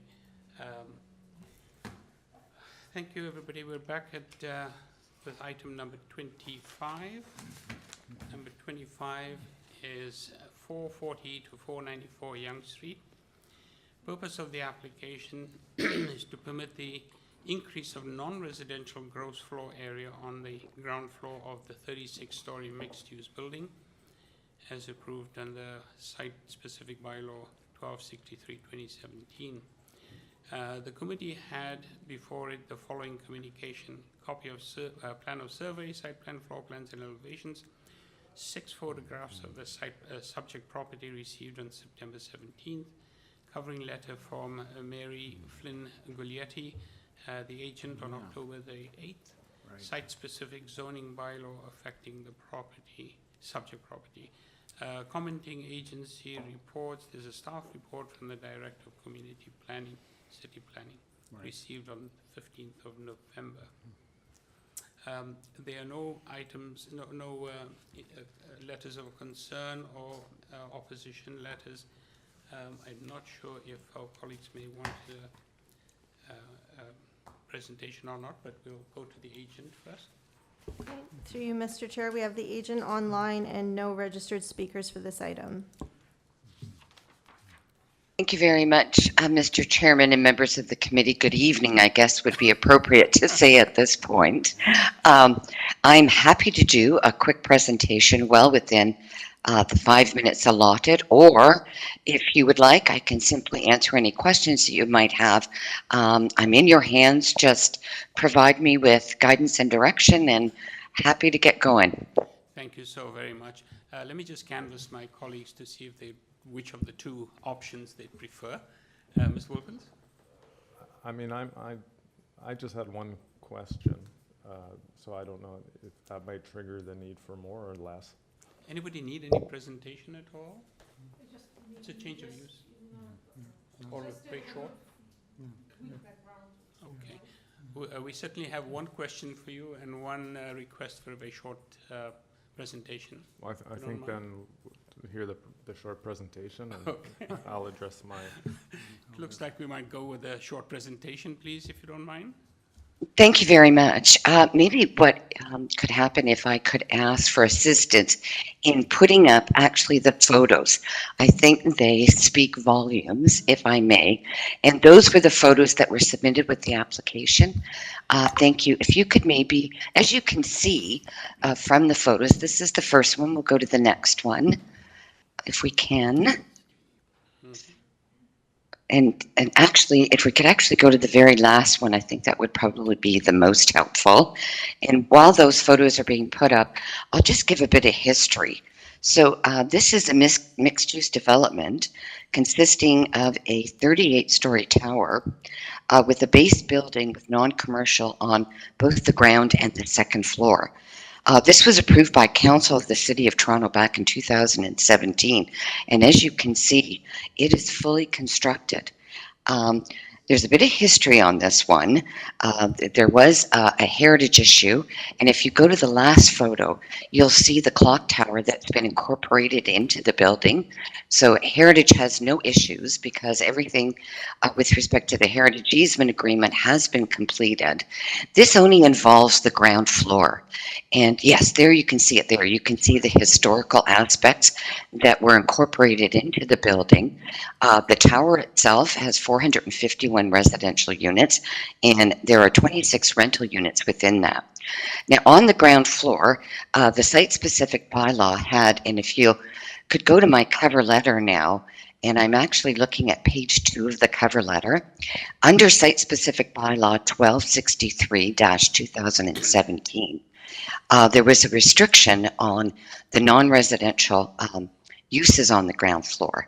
And number 1 said the non-residential gross floor area on the ground floor must be divided into a minimum of 3 non-residential units, one of which must provide direct access to the non-residential space. And the second one was the ground level could not be any larger than 450 square meters. Our client took over this property after a bankruptcy, and our client is the one who actually built the building. They have spent 4 years trying to lease that space. And as you know, in the City of Toronto, it's very important that the ground floor be active, be part of the community, serve as a commercial space for the residents of the building, and it has remained vacant. It's very difficult to lease the space with the sizes, restricting it to 3, having a total of 3 rental units.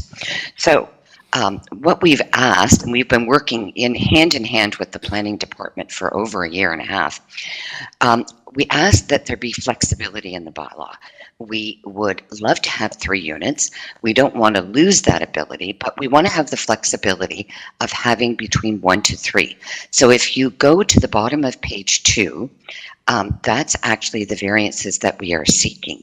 And what it says is, and the variances that we're seeking is, the non-residential gross floor area on the ground level will provide a minimum of 1 non-residential unit and no more than a maximum of 3 non-residential, and will not provide direct access to the non-residential space located on the second floor. We just couldn't find a single tenant that was interested in that. There is still access to the second floor commercial uses, and that's through the commercial elevator, but it will not be linked to a retail unit on the ground floor. And we want to increase the area of the non-residential unit on the ground level to 618.32 square meters. Now, interesting, once you get rid of the staircase, we pick up a great deal of space, and so that's why the number goes from 450 to 618, and also without the demising walls of 3 units, the maximum could be 618. So those are the variances we're seeking. We note that we do have a positive staff report that requests 1 condition, but only with respect to the first variance, and that is that variance number 1 related to the non-resident gross floor area on the ground floor will be limited to the following uses, being retail, store eating establishments, or takeout eating establishments. And that condition is satisfactory to us. And we think that this will then allow us to actually have a very viable, vibrant ground floor, which will give activity to this particular spot in this particular area of Yonge Street, and allow the continuity of the retail along Yonge Street. And I think that does meet many of the tests. I did provide a number of cases in support of why I believe that this does in fact meet the 4 tests. I only have 5 seconds left, so I won't go into it, but it's all there in my cover letter. I'd be happy to answer any questions you might have. Thank you so very, very much. Are there any questions that anybody has? No? No questions? Oh, lucky day. No questions. Thank you so very much for the presentation. I think it makes eminent sense.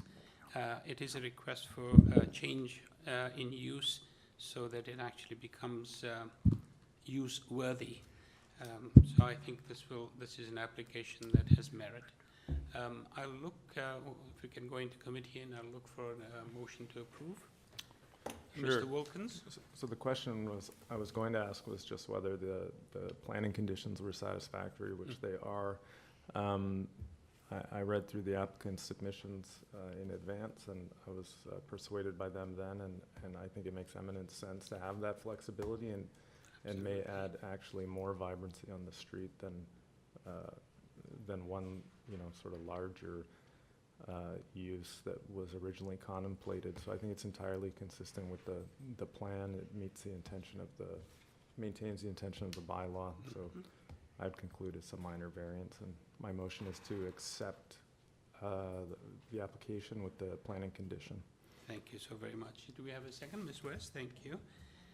We have a motion on the floor to approve the application with the only condition being the planning condition.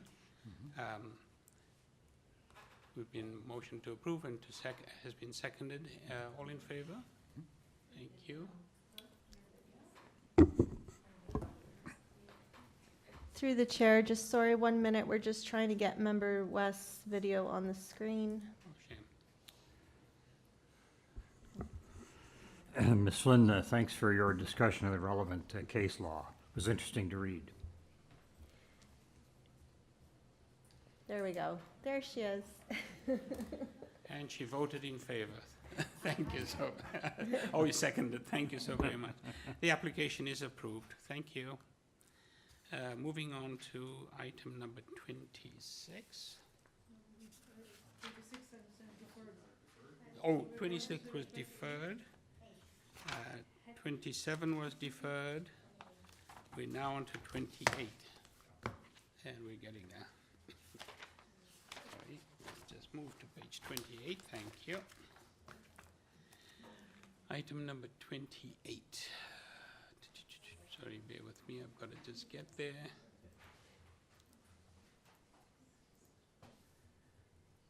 Item number 28, number 40, Crossovers Street. Purpose of the application to alter the existing 2 1/2 story detached dwelling by constructing a partial front second story addition rooftop deck enclosure and a partial third story addition rooftop deck enclosure.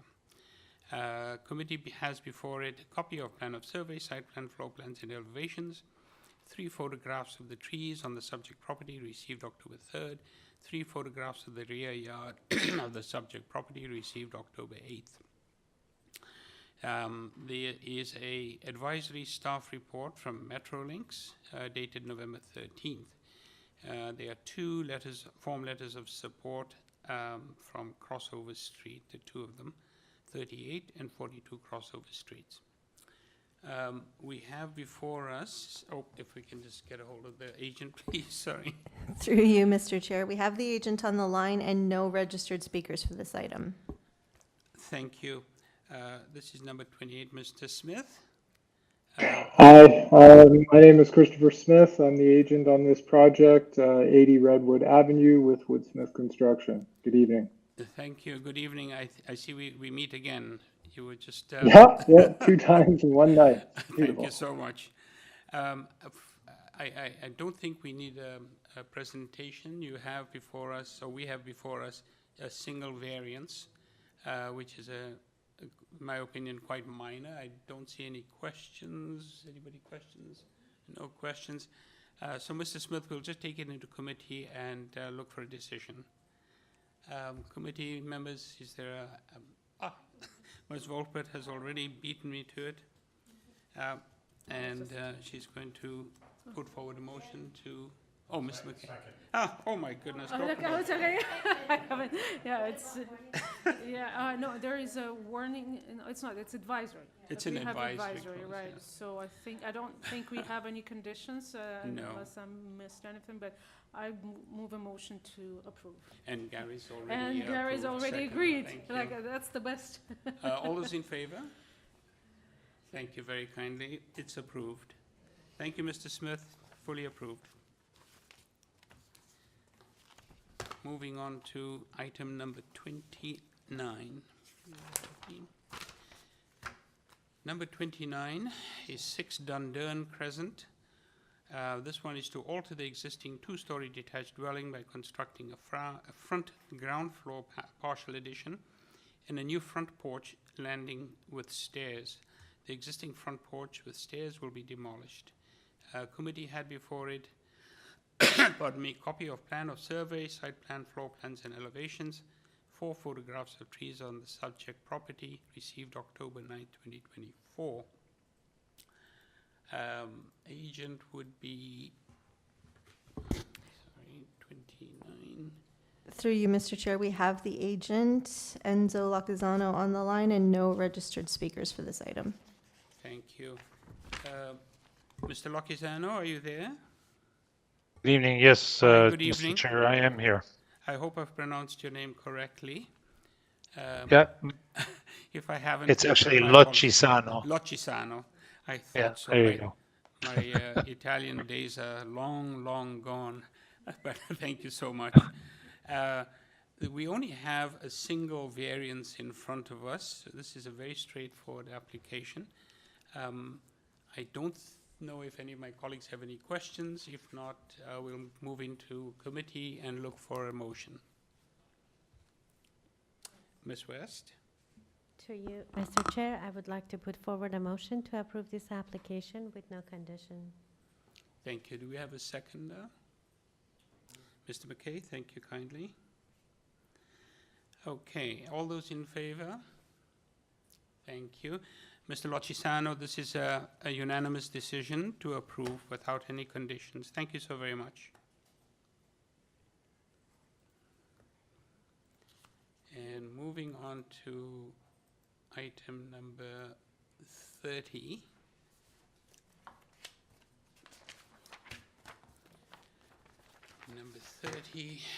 Number 30 is 56 Camberwell Road. Purpose of the application to construct a new 3-story detached building, a fourplex, with a front carport structure with undersized parking spaces, front and rear covered porches, a front 2-story bay window, a rear basement walkout, and a 3rd-story balcony. Also to construct a new 2-story ancillary building containing a laneway suite with a front east and side north corner 2nd-story balcony in the rear yard, abutting the north side laneway. There will be a total of 5 residential dwelling units on the lot, 4 dwelling units within the main house, and 1 dwelling unit within the ancillary building. Committee had before it the following communication: copy of plan of survey, site plan, floor plans, and elevation. Revised site plan received on the 6th of November. 6 photographs of trees on the subject property received September 17th. A covering letter from Mr. Ryuk, the agent, I hope I've got that right, received on October the 10th. Email correspondence from Christina Kostadinovic, agent, received on the 6th of November. There's an arborist report received on November the 8th. Presentation materials received from the agent, received on the 13th of November. There are reports from, staff reports from Traffic and Development Review Transportation Services, Supervisor of Urban Forestry, and Metrolinx as well. Sorry. We have correspondence in concern or interest from Mr. Waters and Amita Sagar of 26 Camberwell Road, received on November the 12th. Pardon me, and another one from 34 Camberwell Road. We have correspondence in opposition from 1, 2, 3, I think there's about 9 of them, if I'm not mistaken, 3, 6, 7. 7 items of correspondence in opposition, all of them for Camberwell Road, I believe, Camberwell Road. And there are 3 form letters in opposition, also from 3 different addresses on Camberwell Road. Thank you. And we'll go to the agent now. Through the chair, we have the agent on the line, and we have numerous registered speakers in opposition, including one in person who has actually requested that the online speakers go first before them. Thank you. I'm not sure, is this Tay Ryuk? Are you there? Tay, you've been unmuted.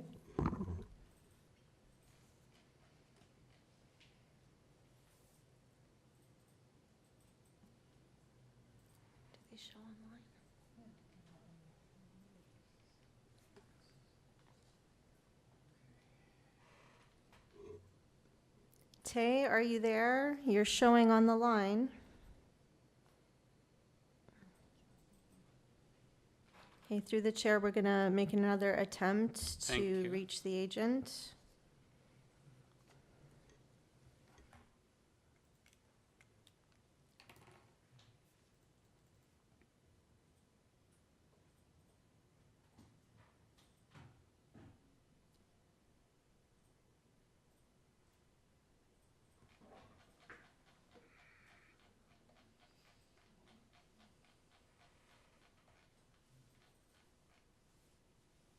Through the chair, for the record, we are now calling the agent, trying to get a hold of them again. So Tay, if you're listening, staff are phoning you.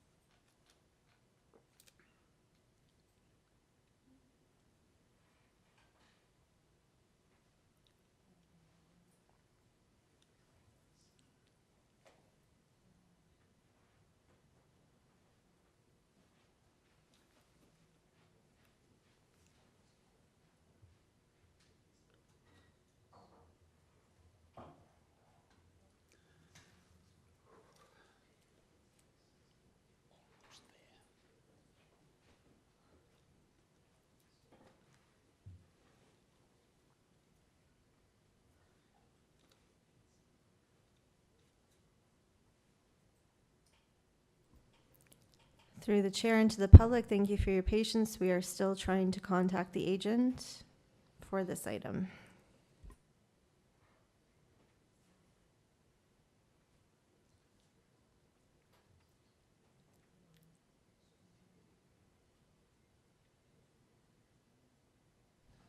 Tay, you've been unmuted.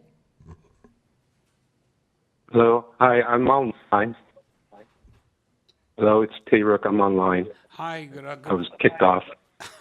I'm so sorry. Hopefully it wasn't painful. Thank you, Mr. Ryuk. Am I pronouncing your name correctly or wrong?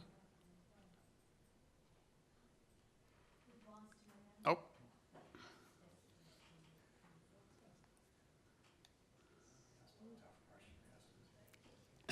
Tay, you've been unmuted again.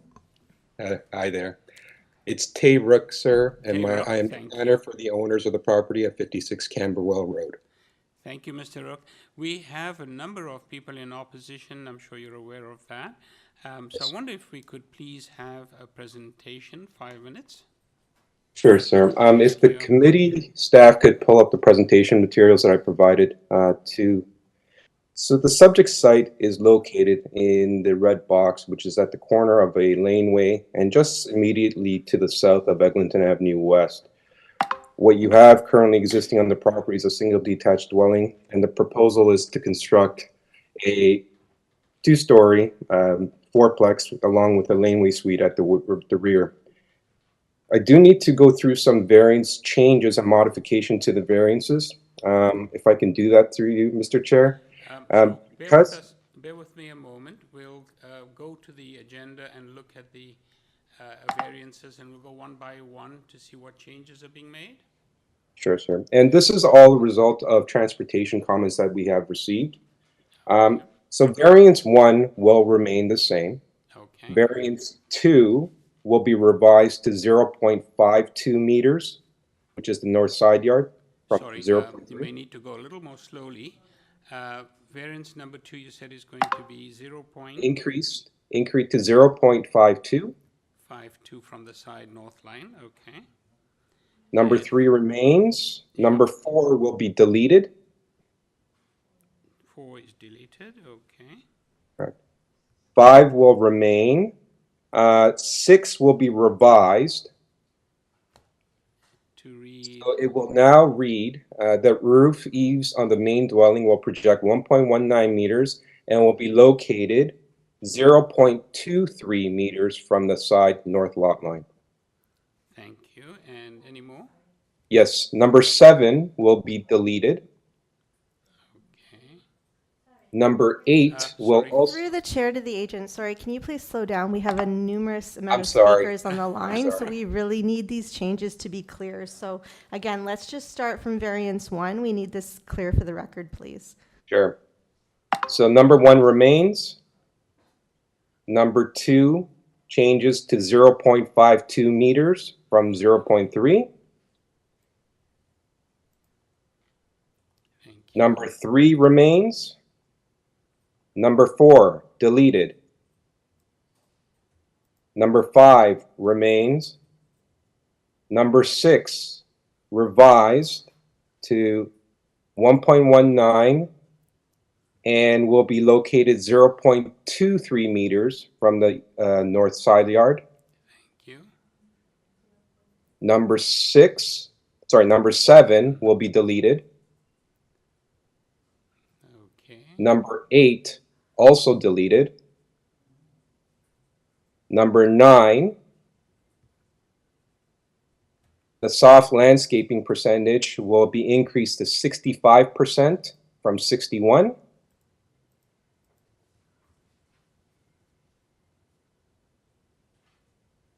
And all other, and so 10, 11, 12, 13 remain. And through the chair to the agent, so number 9, the landscaping, we also need the meters square. Sure, I can give that to you. Pardon me.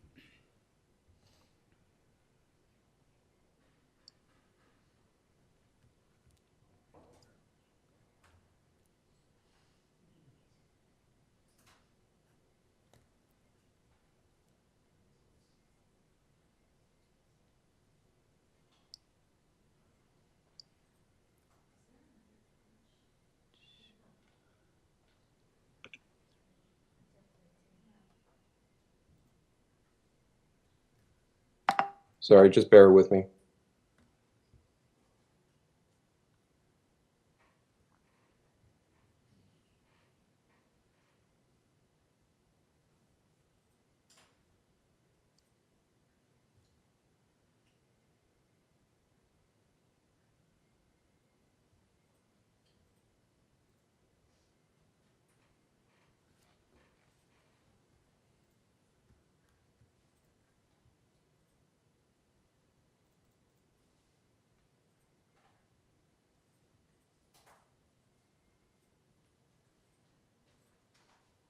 It will be 20, it would be, sorry.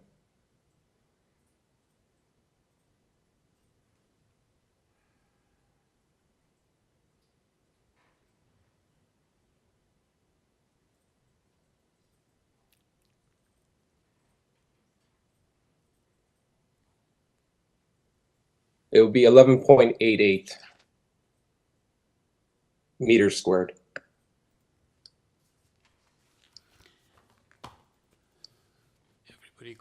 Everybody got that? Yeah. Thank you very kindly. So this would be an amended application that you're presenting to us. Thank you. Correct. And this is all a result of the fact that Transportation had provided comments requesting certain revisions and certain changes to the front landscaping, which we have done addressed through these revisions. The variance before you relates to, once again, for a fourplex and laneway suite. The first variance relates to the front yard setback for the subject site, and it relates to, if you go to the presentation slides again, relates to the front section of the dwelling, which has been highlighted in green.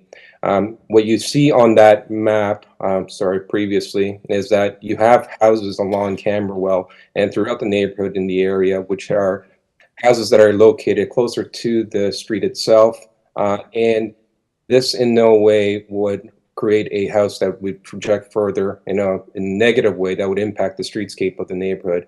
In addition to that, the reason why the house was pushed slightly forward was to ensure that the rear wall of the proposed dwelling would not exceed the adjacent dwelling that's to the south at 54 Camberwell. And this was done purposely to ensure that the main walls and the walkout basement for the rear of the dwelling is located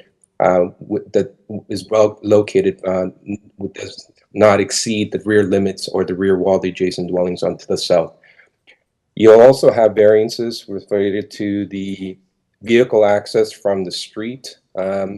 Once again, this abuts a lane. There's an existing driveway at the front of this dwelling, and if you look at the pictures, which is slides number 7, you'll see that the existing dwelling itself has an integral garage with a driveway located at the front. So we're utilizing the existing driveway for parking purposes and to have cars located at the front. There's variances related to the window encroachment at the front of the dwelling, which is, if you go to the front elevation, which would be the correct, that area highlighted in green represents the encroachment that the variance is speaking to. And the reason that this occurs is because there's a carport that's located directly to the east or to the north of that area, which is highlighted in orange. If there was a continuous wall that went across the dwelling, this variance would not be required. It's somewhat of a technical variance, but it also provides an architectural character and vernacular to the street, whereas it's not a flat wall that would be presenting towards the streetscape. With regards to the side yard setbacks, in addition to the soft landscaping, once again, the side yard setback relates to the north side yard. The side yard setback immediately abutting to the laneway. North of the laneway is a 7-story apartment dwelling. And I would submit to the committee that, once again, this was done purposely to ensure that there's enough separation distance to the existing single detached or newly constructed single detached dwelling at 54 Camberwell to the south. So you'll note that there's only side yard setback variances really required for the north side yard as opposed to the south where we're in compliance. Once again, there's a variance related to the parking space width. And this is not related to a parking space requirement. As the committee is aware, parking spaces aren't required for a fourplex. Rather, it's because of that carport that's located in that orange area at the front of the dwelling. It's related to the width of that carport.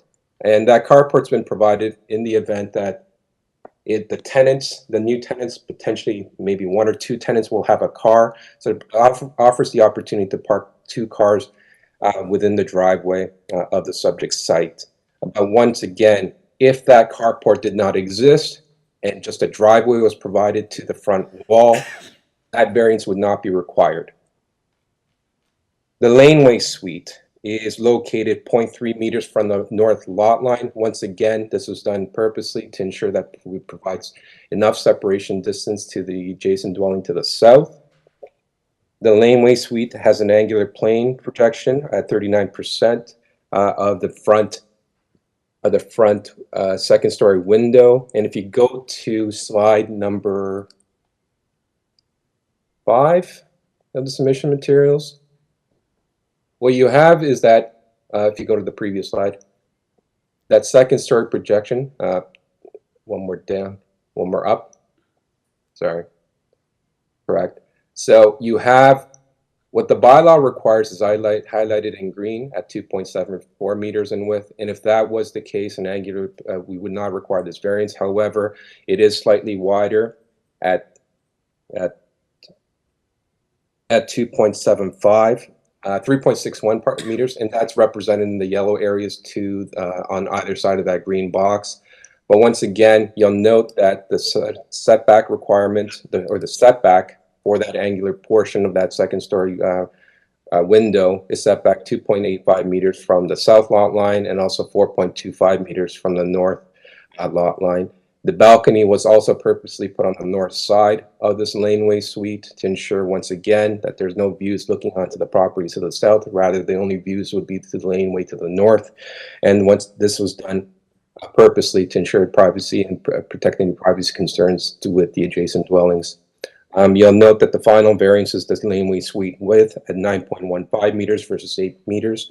And once again, given the site's context and the fact that it's abutting a laneway and the fact that we are providing a sufficient separation distance to the south, we feel that the additional width for this particular laneway, and given the prominent location of the subject site, given that it's immediately south of Eglinton Avenue West, and it's approximately 5-minute walk from the future Forest Hills subway station to the north and to the east, to the west, to the east, pardon me, and to the west, an 8-minute walk to the existing Eglinton Avenue West station. We felt that this was an appropriate form and massing for this subject site and could be more than accommodated on this property given its context. I know there's other speakers, but if you have any questions of me right now, I'll be glad to answer them.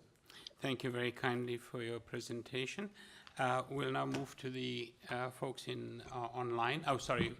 I think it's the folks online Yes, first. and through the chair, so just to the agent for the public again, if staff can pull up the public hearing notice, the last page of the notice, because the last few variances were kind of glossed over. So just to be crystal clear, you are keeping variance number 10, 11, 12, and 13 are to remain. Correct. Okay, thank you very much. All right, so we will move to the first registered speaker that we have from 52 Camberwell Road.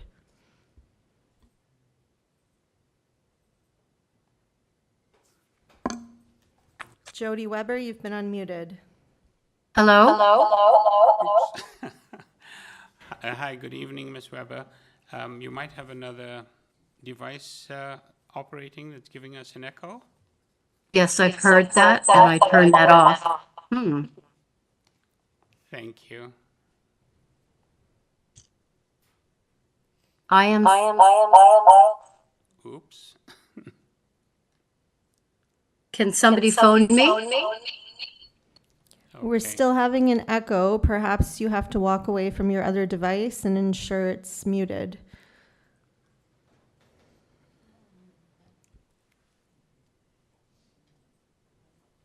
Okay, try again, please. I'm leaving, I'm walking away from my other device. I have no device, so. There you go. Thank you. Through the chair, we can now hear you properly. Thank you very kindly. Ms. Weber, you have the floor. Thank you very much. I believe there's still an echo, is there? Yes. So I have no other device. I can mute myself if you'd like to call me on my phone. Okay, through the chair, we're going to try calling you directly, Jody.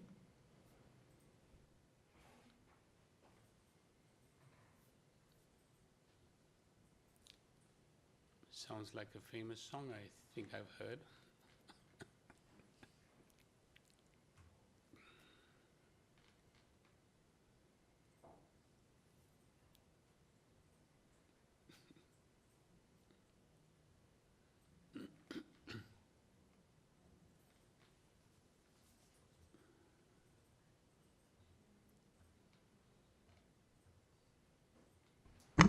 Jody, you've been unmuted.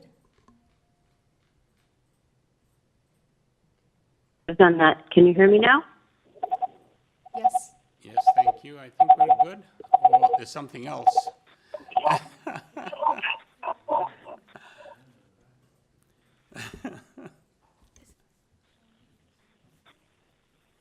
Hi, Jody. It's still showing that Now, can you hear me? Yes, this is good now. Okay. Is everyone hearing me all right? Yes, perfectly. Thank you. Thank you. Sorry for that. No problem. My name is Jody Weber. I live at 52 Camberwell Road. I was prepared to address 13 quote-unquote minor variances, which have been adjusted somewhat, subject to the agent speaking. In my opinion, the variances were not minor, and were quite significant, and I believe that they would significantly change the scope of the single-family lot definition in our neighborhood. It would also be a dangerous precedent-setting approval, which would be to the detriment of the overall neighborhood. The application does not factor in surface parking, garbage, and recycling, and overall increases to traffic on the street where the property is located. As the committee may be aware, over the last 13 years, during the construction of the Metrolinx Eglinton line, our neighborhood has been choked with congestion, and it's my opinion that adding 4 or 5 additional housing units at that section of the street will have a massive impact on the traffic on our street, in addition to the parking, which is already significantly challenged. The agent spoke of carport and perhaps 2 vehicles in this neighborhood. You know, four units would typically see many more than 5 units, rather, would typically see more than 2 vehicles. I believe that every one of the 13 zoning variance requests are very significant, and I'm strongly opposed to the entire project. In summary, to change the integrity of the single-family dwelling neighborhood to a multi-unit building goes completely against the spirit and intent of the City of Toronto zoning and the code and bylaws. Thank you. Thank you very much. The next person that we have. Through the chair, no questions for the speaker. Oh, I beg your pardon. Colleagues, do you have any questions for Ms. Weber? No? Seeing none? Oh, thank you, Ms. Weber. Through the chair, we'll move to the next registered speaker at 52 Camberwell. Oh, that looks like it's the same address. Sid Lieberman, are you the same household as Jody Weber who just spoke? Hi, Sid, are you there? Yes. Hi, are you the same household as Jody Weber? Yes, I think she's hit all the points that I was going to hit. I also have all those same issues. That's great, thank you, because you have to share the time in your household, so thank you very much. Okay, thank you. Okay, so through you, Mr. Chair, we'll move to the next registered speaker at 46 Camberwell Road. Thank you.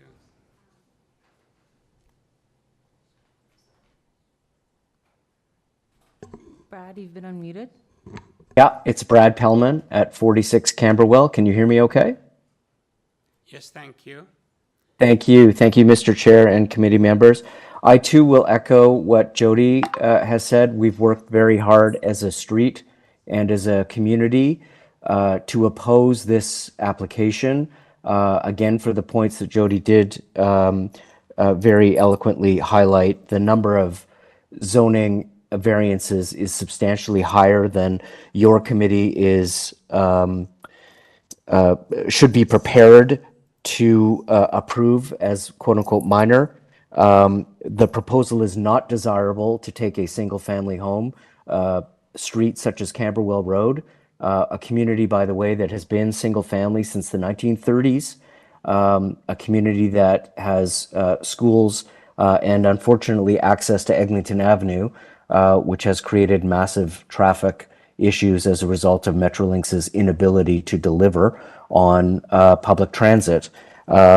We as residents have been suffering through that issue for 15 years going on. And finally, the general intent and purpose of this turning a fourplex where a lot that was intended for single-family homes is not desirable, and it doesn't define what the City of Toronto, I think, is trying to generate by allowing laneway development. If there is going to be approval on your part as a committee, I think a single-family home on the front and a laneway development in the back, provided that they can access the laneway home from that laneway. It is abutted against the laneway, as you can see. It is not driving behind the home as laneway development was kind of intended, to build a nanny suite or a rental suite. That would be more appropriate. But with that said, I believe I concur with most of Jody's objections, and I too wholeheartedly object to this application. Thank you. Thank you, Mr. Pellman. Are there any questions for Mr. Pellman? No, none. Thank you. I will move on to, I believe it must be Richard Nadel or Nadell. Hear me? Hi, good evening. Hi, good evening. Hi, everybody. Thanks for taking the time.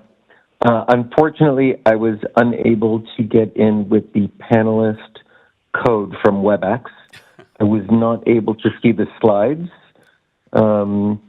So I'm going to go on a promise and a commitment to do as much justice as everybody has done this evening. Thank you very much for your time. Thank you. I will agree that I do oppose the variances. Both Mr. Pellman and Ms. Weber have succinctly hit upon all points. I will shorten my time to speak by saying that I believe the agent who spoke on behalf of the new property build talked about percentages, talked about tenants. To Mr. Pellman's point that these are, all the other homes in the area are all single-family homes, probably the percentage of single-family homes with the property owners living in them is super high, whereas the amount of tenants living in homes south of the laneway, which is being proposed, is extremely low. And just to that point, does not really speak to the nature of the neighborhood. Other than that, thank you very much for the time. Thank you very kindly. We're now moving, sorry, any questions for Mr. Nadel? Nadal? No? Thank you. Moving on to, I believe it's Adam Altberg and Barbara Altberg.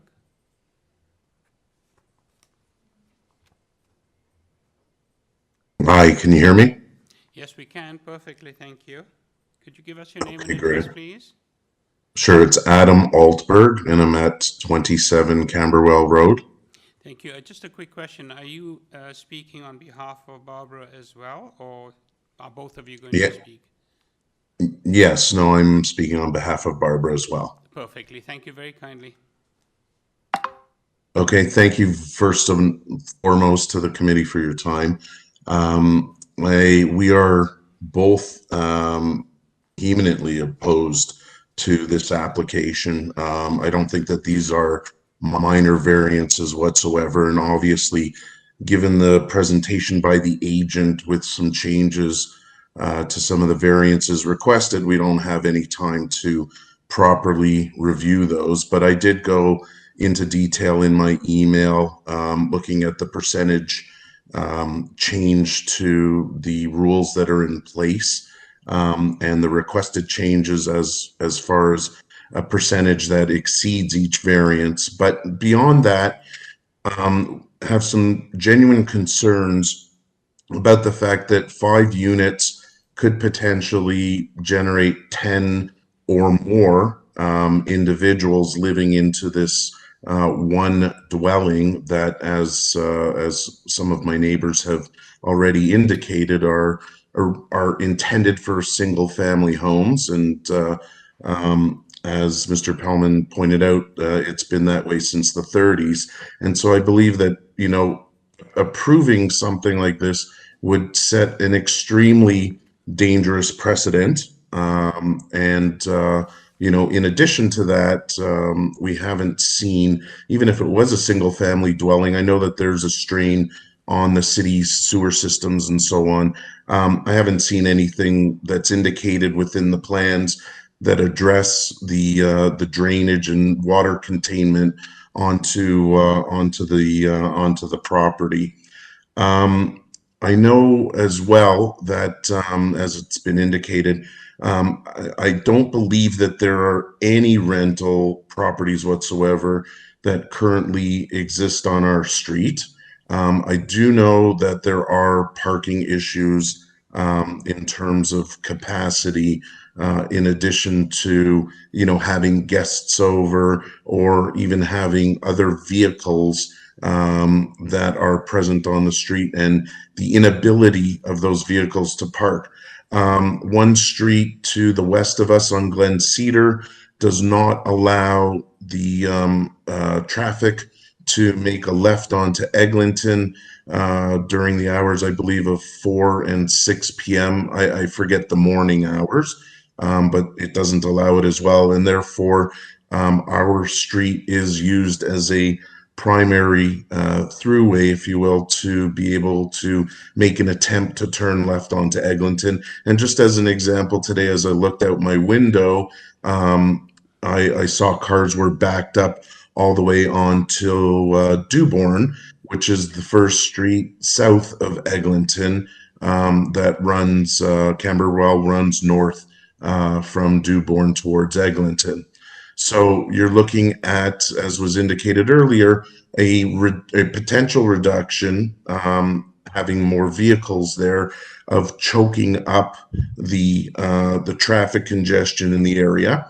Also concerns, especially about the laneway structure, as people do utilize that laneway to try to reduce some of their traffic travel time. So there is a concern there about where garbage receptacles, as we know the size of those for garbage and recycling and for green bins, where those would be located and how that might possibly further choke the traffic congestion as well. But the main thing is that the street is a single family dwelling home, and all of a sudden, proposing putting a 5-unit building onto a property that is small, to say the least, I believe is unacceptable. And I think, just as an opinion piece, I believe that the owners have thrown all these variances at the committee, hoping some of them stick. And I actually find all these variances to be disrespectful. Sorry to interrupt you, Mr. Altberg, but you've got 25 That's okay. seconds. Thank you. Yeah. Thank you. Anyways, I find the fact that they've listed this number of variances to be very disrespectful of the committee's time. And I will conclude with that. And again, thank you for allowing our input. Thank you for your contribution. Are there any questions for Mr. Altberg? None? If we can move on to Goshen Benzaken. I'm sorry. Through you, Mr. Chair, we received correspondence that this occupant at 51 Camberwell Road is just observing today and won't be speaking, but they have registered in opposition. Terrific, thank you. Moving next to, I believe it's Donald Mintz.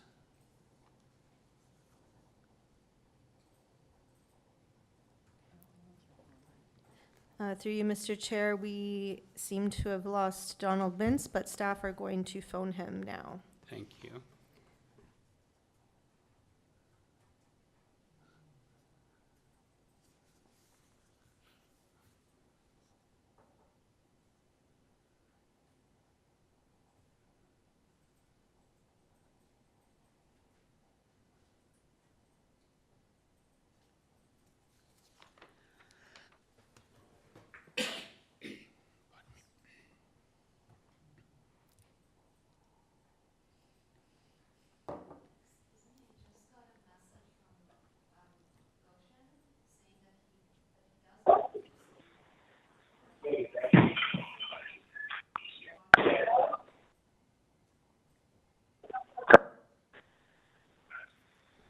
Don, you've been unmuted.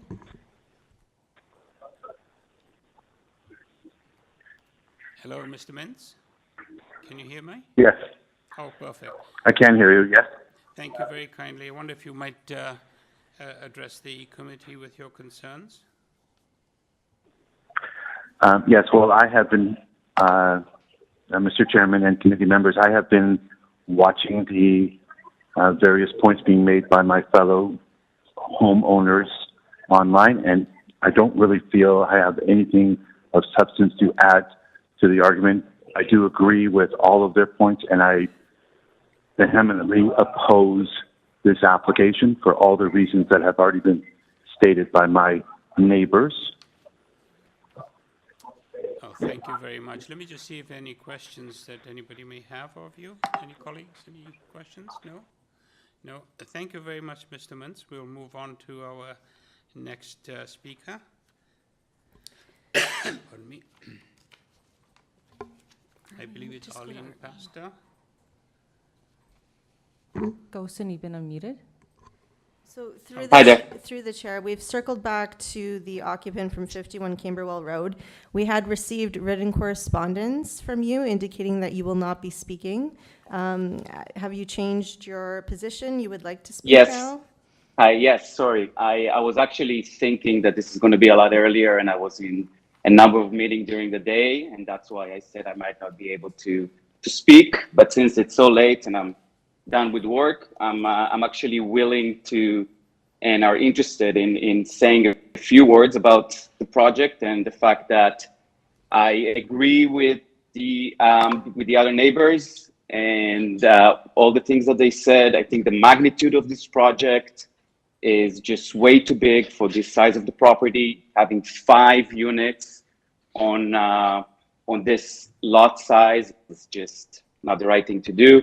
I did send to the committee in my letter a picture of the traffic on our street, which is backed up all the way to the street south of us, Duborn Street, and it's a daily occurrence where I actually we bring our son from school with a car, and we have to park the car at the beginning of the street and walk home because we can't wait for everybody to make the turn left into Eglinton. So adding 5 more units is just going to make things worse for us, and this is something that we've been struggling for the last 15 years.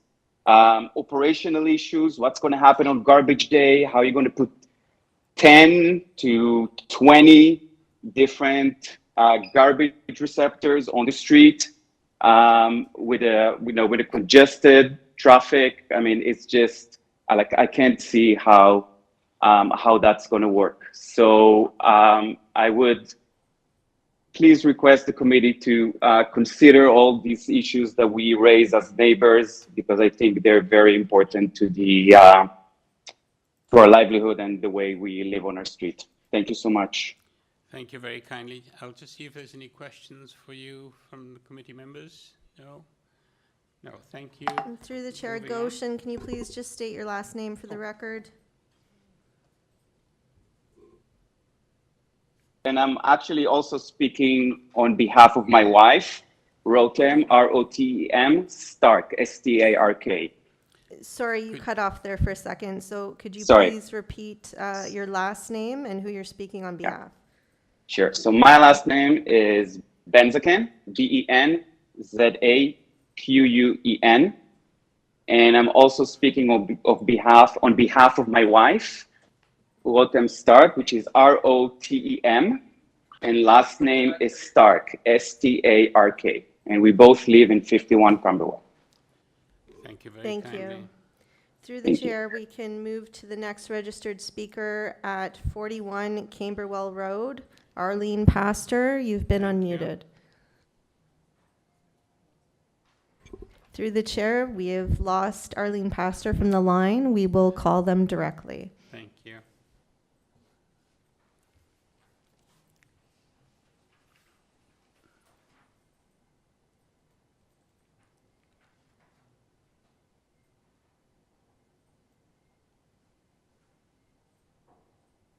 Please record your message. When you have finished recording, you may hang up.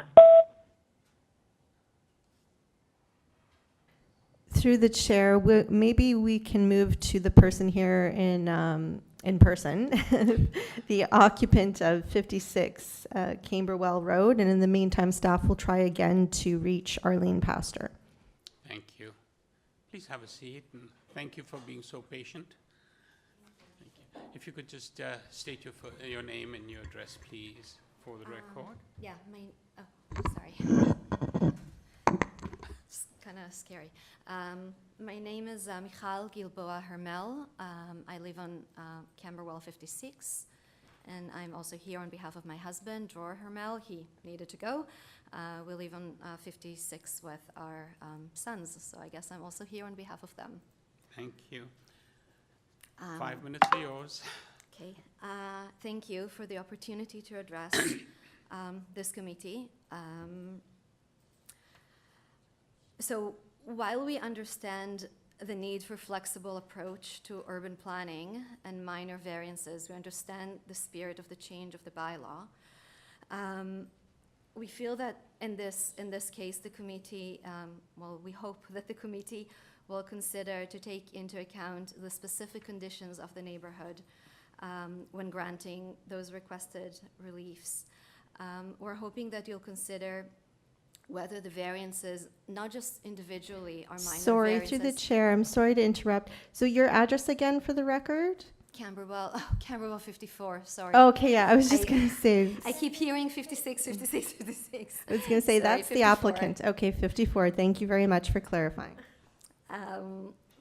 We're hoping that you'll consider the variances not just individually, whether they're minor variances or not, but also cumulatively, and the picture that they create when you put them all together.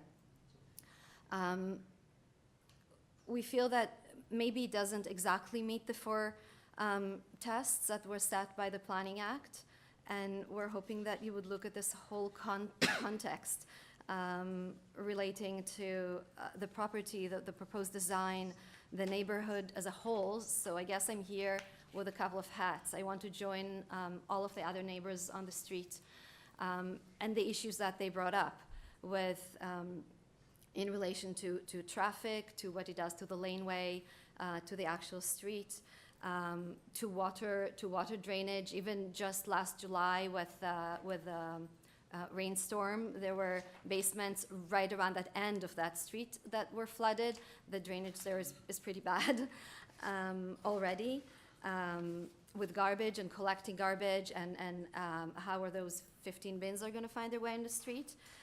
And also the nature of this neighborhood. It's a single family street where my neighbors didn't specify, but the kids feel comfortable going to each other's backyards. Everybody feels comfortable knocking on everybody else's doors if they need anything. And at the end of the day, it's basically a building disguised as a beautiful house that looks like all of the same houses on the street, but is actually a building with very different, I'm assuming, very different population inhabiting it. So it changes the nature of that street in that specific neighborhood. And when I'm looking also as me, the obviously most affected direct neighbor, then there are lots of other issues like privacy. One of the windows is looking directly straight into our window. The balcony that was put on in the laneway house is looking into our house, as are the 3 windows there. As part of the development, there is less soft landscaping. So what's going to happen to all the water that it sits on a hill, so it's going to slowly make its way into our property.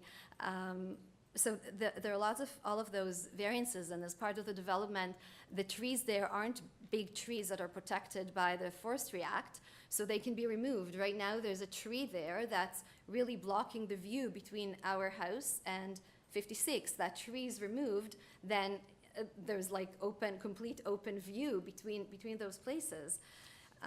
So we feel that the magnitude of this project is a little, more than a little bigger, maybe than why the bylaw was changed. And at the end of the day, it could poorly affect the street, us specifically, and our street, in favor of private interests at the end of the day. This street has hardly ever like any rental units, it's people that live there for years. This is why we moved there 7 years ago. For the first time, kept trying to go back to that street. We loved it, and we moved to this house a year and a half ago, choosing this neighborly, warm atmosphere, community feeling street. I will also add, and I think I'm probably almost out of time, that this is a precedent because none of the laneway houses on the street along that lane was already changed, and there's a new one that was sold. So so the one right across for us was also just sold to another developer. So approving this is going to have a domino effect, and potentially at the very end of that street, right across 56, you'll probably get a request for another one. So instead of 2 single-family homes, we might end up with 10 units. Thank you so very much. I really appreciate your time. Thank you very, very much. Thank you for your patience, and thank you for coming down. Thank you. Any questions, by the way, for the speaker? No? Okay, thank you. I think is that the last individual? Through the chair, we're trying to circle back to Arlene Pastor at 41 Camberwell Road. We're going to make another attempt to reach them.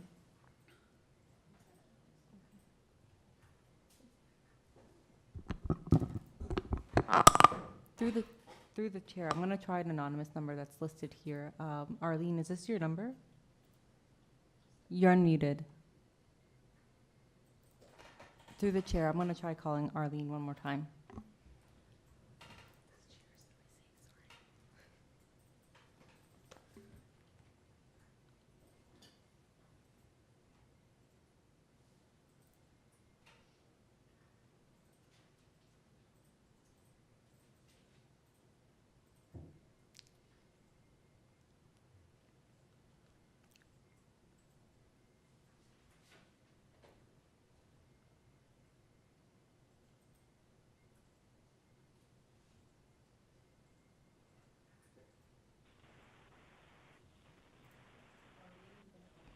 Arlene, you've been unmuted. Hi there.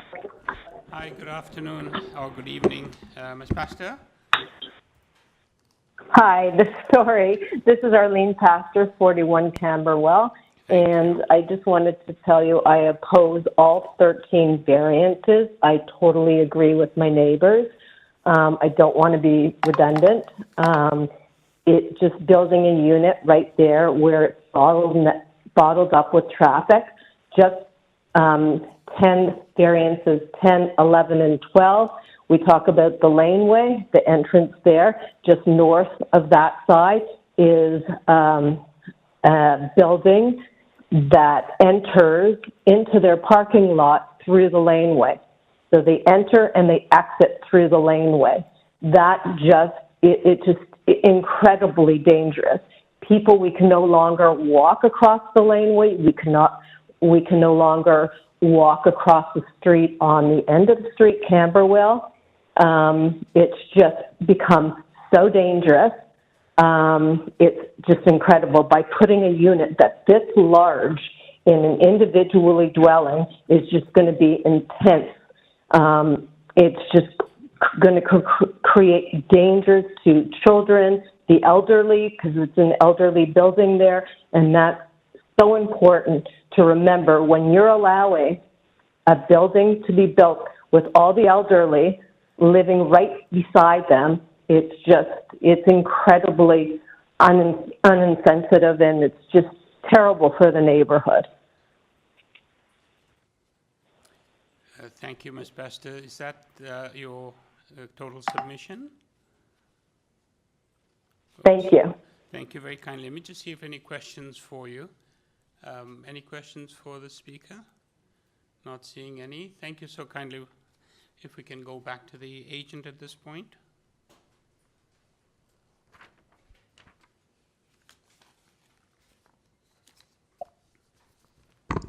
Tay, you've been unmuted.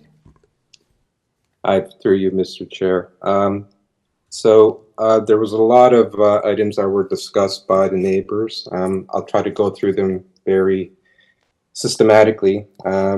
One of the concerns was about drainage from the subject site. As the committee is aware, through the building permit process, drainage is considered, and no drainage could occur off-site and overflow into the neighboring properties, and those considerations would be considered at that stage if this application is approved. The other concerns were related to the actual traffic in the area. It's no guarantee that every single tenant or resident of this proposal will have a car, and if they do, they will have to make arrangements to find parking available to them within the area or in a parking facility.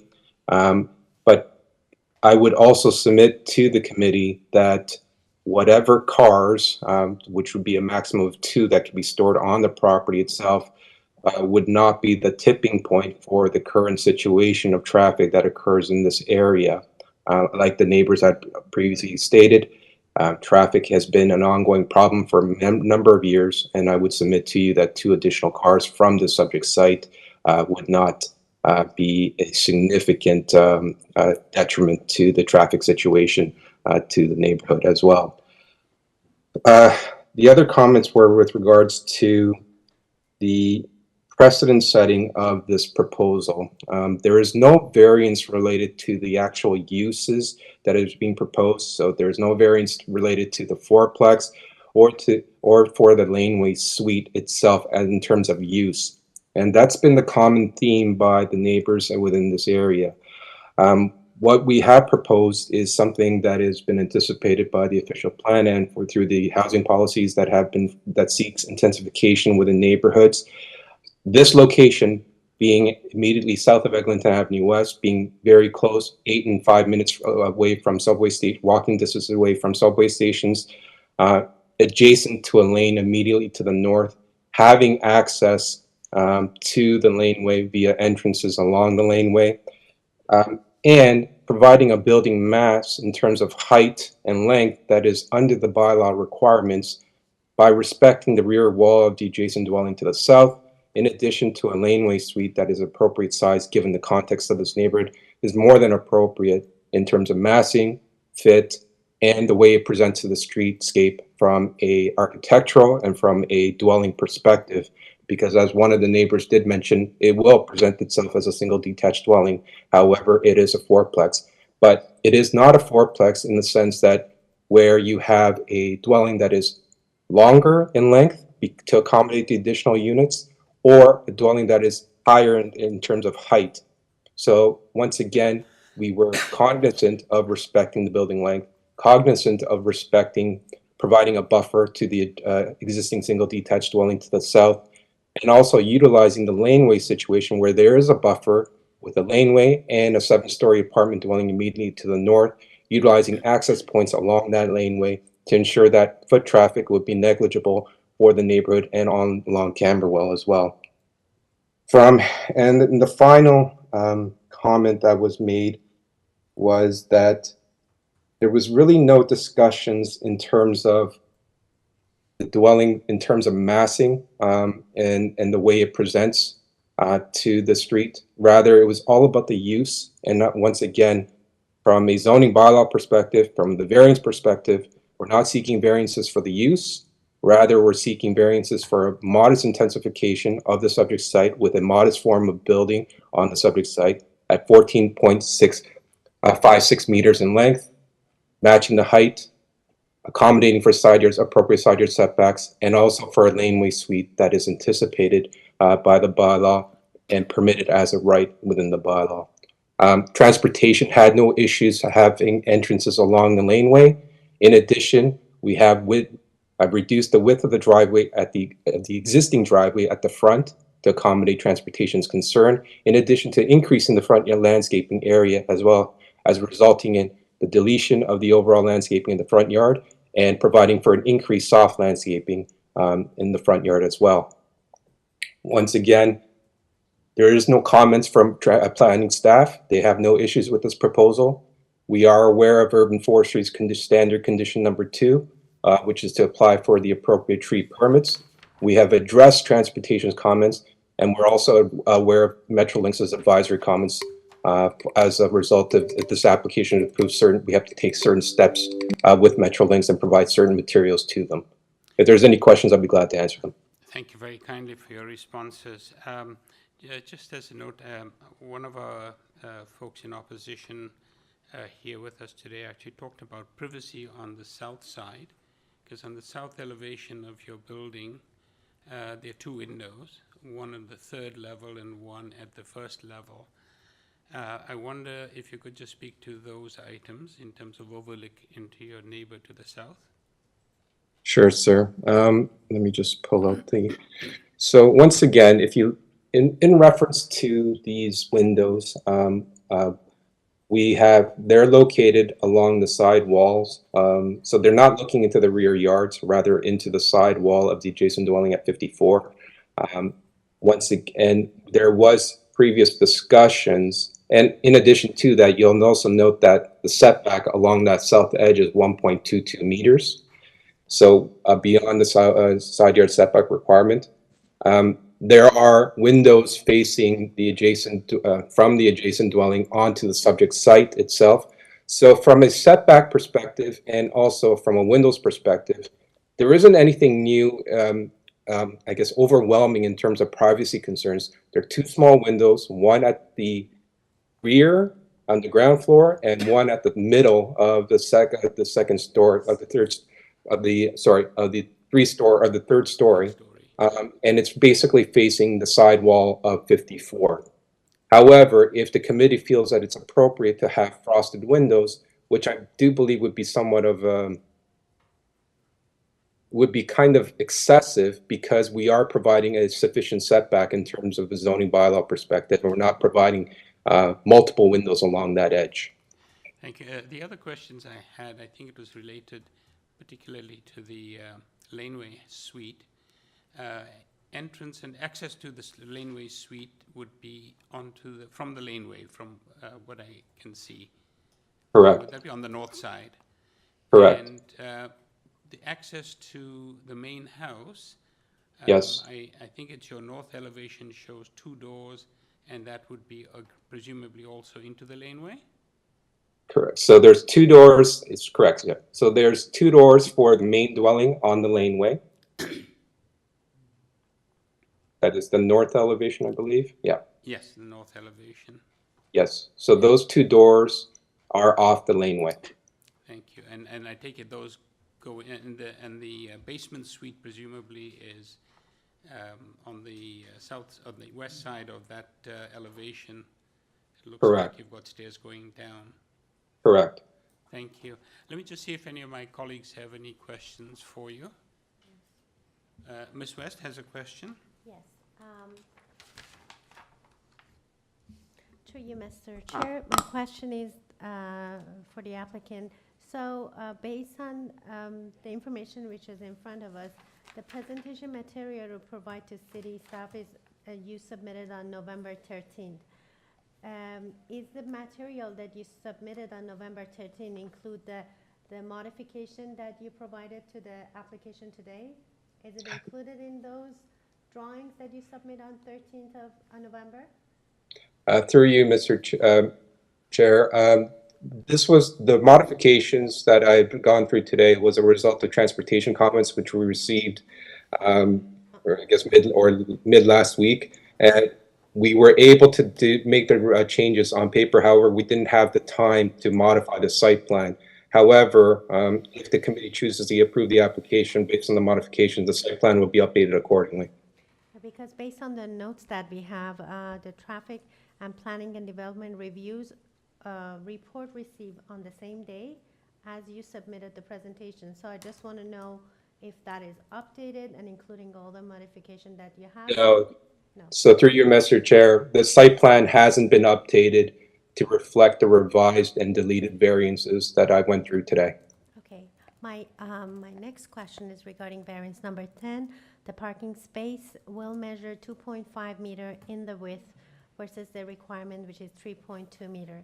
Based on the transportation requirement, I read from the transportation, one of the points that the applicant must revise the site plan to reduce the driveway and curb cut on the public right-of-way of Camberwell Road to be maximum of 2.9 meter in the width. You mentioned that you, after you received that report, you modify your application.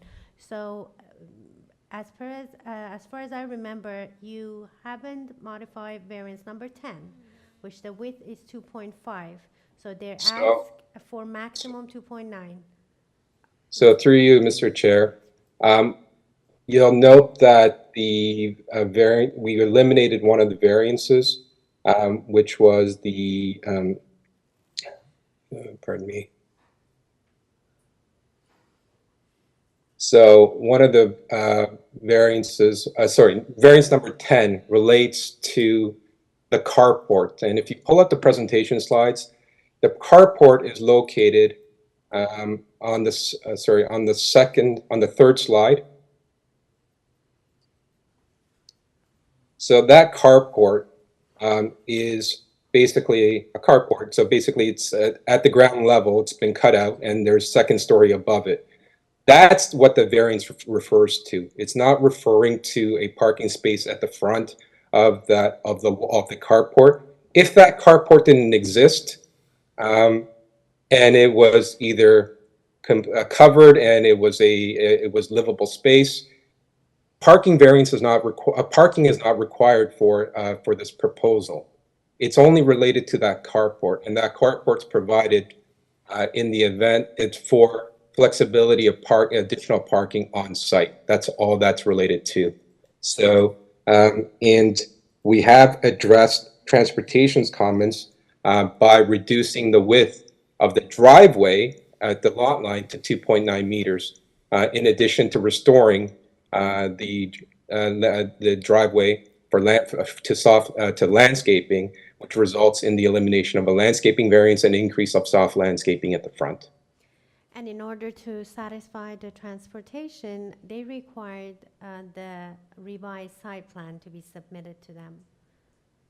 Well, we through you, Mr. Chair, quite frankly, we just did not have the time to revise accordingly. However, the variances, the revised or the amended list of variances that has been provided today reflects the transportation's concerns and have addressed all of transportation's concerns. Okay, thank you. Thank you. Perhaps at this point, I don't have any other questions. Mr. Wilkins has a question for you. Sure, through you, Mr. Chair. I just had a question. Maybe I missed it if you addressed it in your response, but I think several of the neighbors had talked about how the garbage is going to be dealt with. And sometimes I've seen that on site plans for these types of developments where you have proposed garbage for 5 different families, which could be anywhere. I mean, we don't know exactly how many people, but is that addressed somewhere, or what's the plan? Well, the operations of that haven't been worked out to the T, but there is a walkout basement area or storage area immediately. So if you go to the basement plan, there's storage area in there as well where garbage can be included. So there's that storage area. That storage area serves the entire building for the entire units. In addition to that, if the carport is not being utilized because only one of the tenants has a car, the carport could also be utilized for storage for garbage bins and storage as well. And it would be tucked away from the street where it would not be visible. Thank you. Thank you for that. I'm just wondering, are there any other questions that... No? Maybe I'll ask you one other question, if I may. This particular project, can you perhaps just describe what is possible as of right? As of right, from a fourplex or from, so whether it's a fourplex or a single detached dwelling, you're permitted to have a dwelling that's 17 meters in length. The current proposal is 14.65. You're permitted to have 11 meters of height, which we are in compliance with. And you're required to have a 1.2 meter setback on either side yards, in addition to 7.5 meters for a rear yard setback. So from a FSI or So you'll also note that this proposal doesn't require a density variance as well. And the FSI for this neighborhood is pardon me, bear with me. No problem.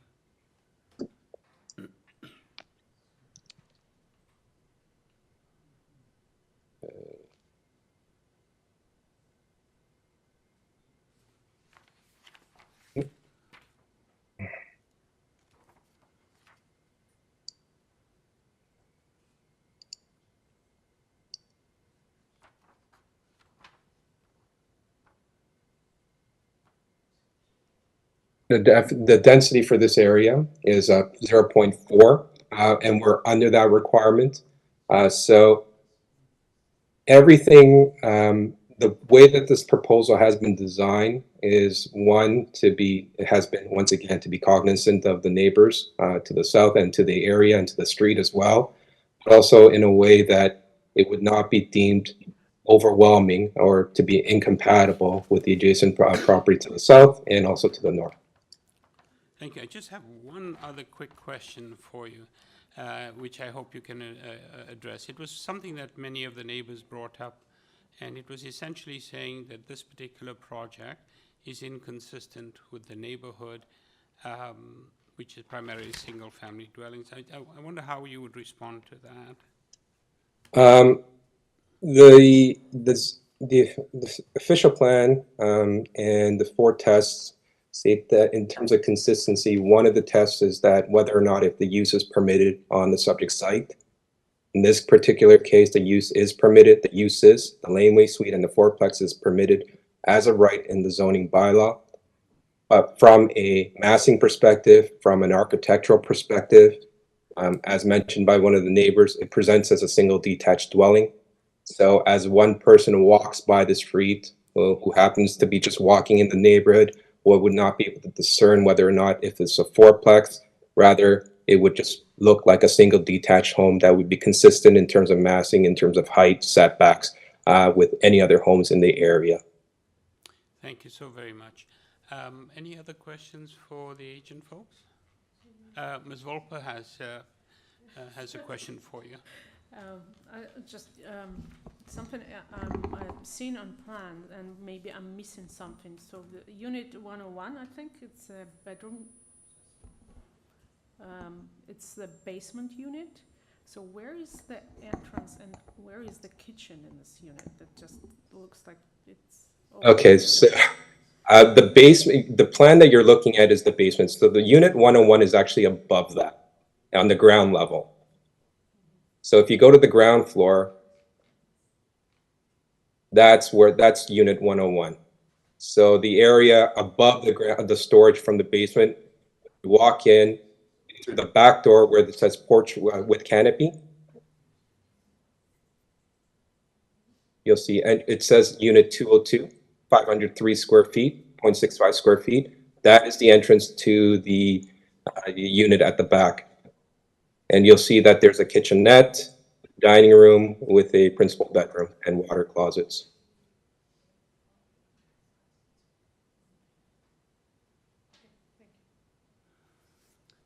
Thank you kindly. If there aren't any other questions, perhaps we can take this into committee and discuss the merits of this application. Mr. McKay, you look like you have something that you might want to, some comment. I think that was fatigue. I don't. I am concerned about 5 units on this property, notwithstanding what council has done. Really, that's all I want to say at this point. Thank you. Mr. Wilkins, Ms. West, Ms. Volpe? Express some please thoughts. Again, I'm concerned about the number of units on this lot, and understandably, the neighbors are not happy with such a increased density, especially all the other houses it seems there are single-family houses. At the same time, fourplexes are allowed. It's something as of right, and we cannot stop that because what is here before us, it's the variances, for those, fourplexes. And so we should, take it in consideration. And for now, I'll just throw in it into the pool. Throw that out. Thank Yeah. you. Ms. West, any thoughts? So generally, we had this application with 13 variants, and then applicant removed 3 of them and modify another 3. So we all together, we were dealing with completely kind of a new application, because by eliminating, I think your microphone is on. Okay. So, but now we listen to the applicant and we listen to the neighbors, and the applicant modifies some of the variants. So, and considering that this location, it's south of another mid-rise senior center. So, and then even on the east side, there is another, like, I think 6-7 story building on the east side of the property. So, and then the applicant also tried to design in a way that, as of right, they didn't go anywhere higher than what required, and they have some side yard setback relief request. But I think it's a fourplex, putting a fourplex in this area with the laneway suite, it's appropriate.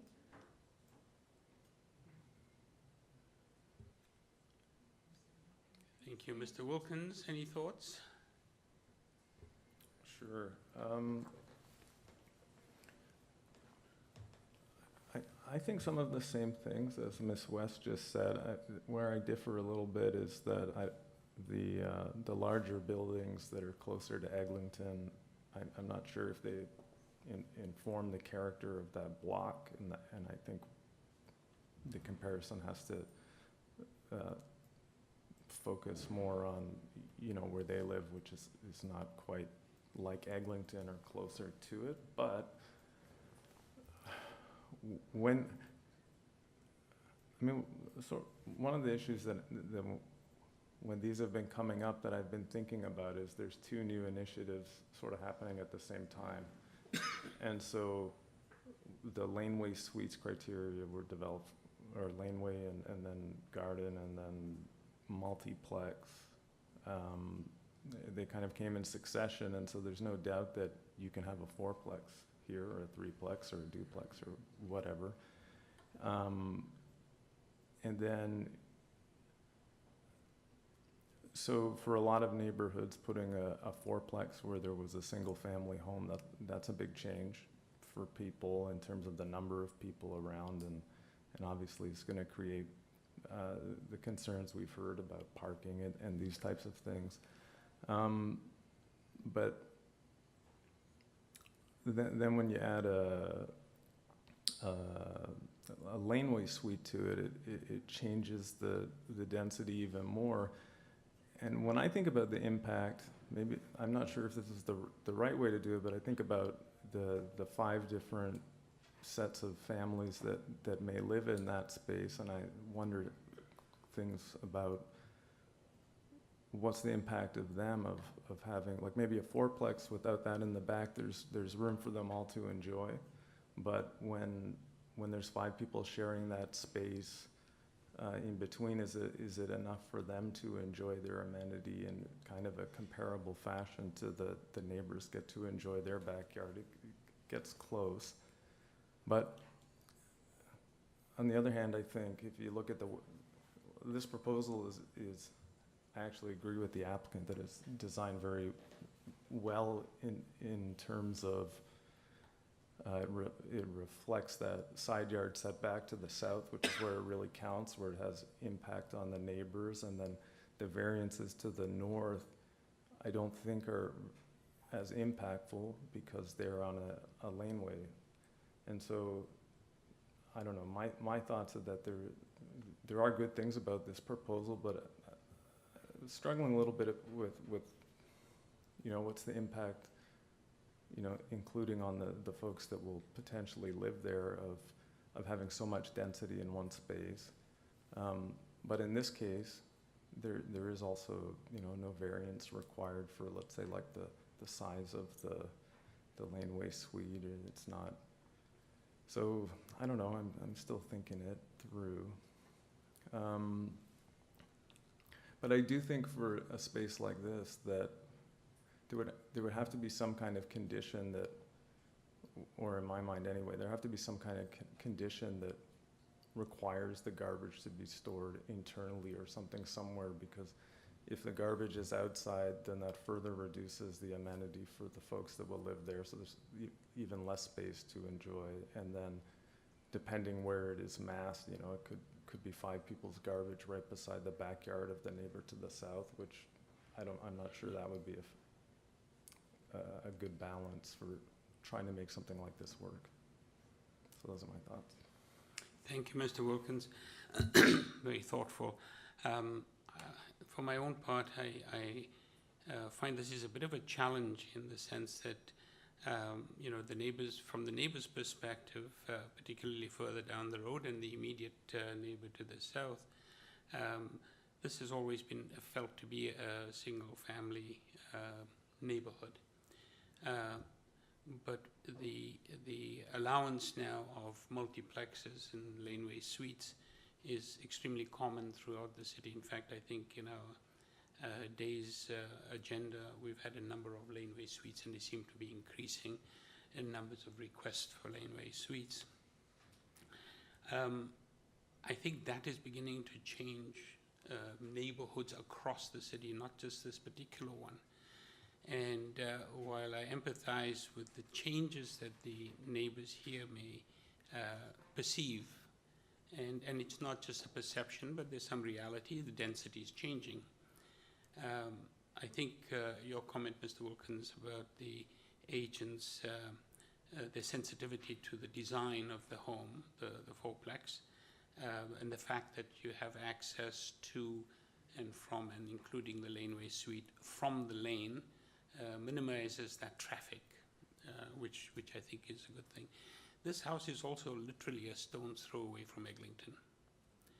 And I think it's one of those areas where that is definitely changing in terms of density. Earlier today we dealt with the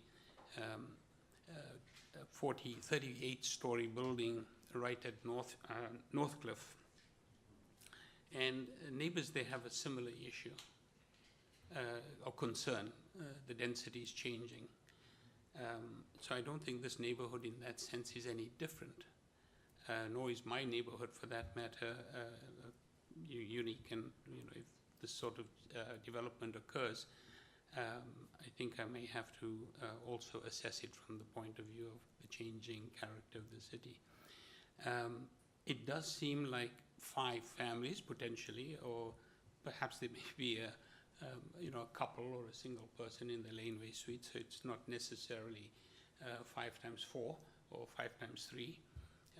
So I think the numbers of people involved who may be living in this property, it may not be as great as people may perceive it to be. So I think that's something to consider as well.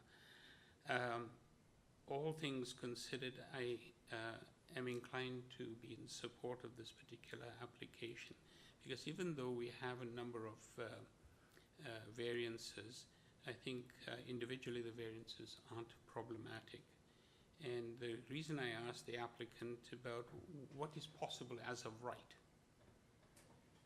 and as of right, they could build something like that, 3-plex, 4-plex, I'm not sure which, but I don't see any response from planning. I don't see any response from any other city staff, any reports there. So I don't think that anybody has an objection from the city perspective.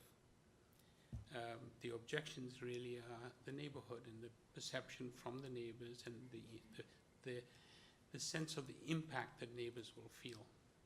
And some of it is real, some of it is potential, as in their perception of what might happen. The traffic issue on the street, I don't think has anything to do with that particular property. I think one of the folks who spoke and sent a picture of, traffic backed up. That's a condition of the fact that it's a one-way and there are other streets that don't allow traffic and so on. So I think that's part of the challenge. I don't think we can blame the traffic issue on this particular project. Having said all of that, and I've said a lot, I apologize, I do think this is a supportable application. So perhaps if we can have some feedback, and Ms. Volker? Just to throw it in. So please turn it off. Yeah, thank you.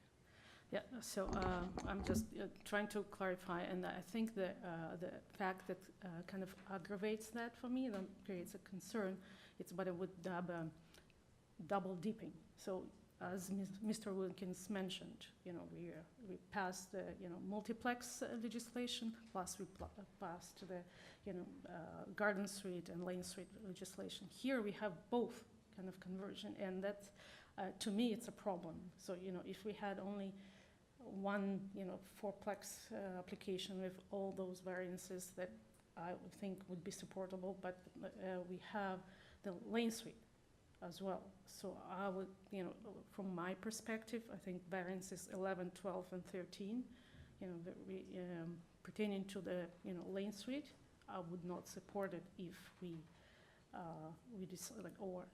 decide to go ahead with the rest of the application. That's my thought.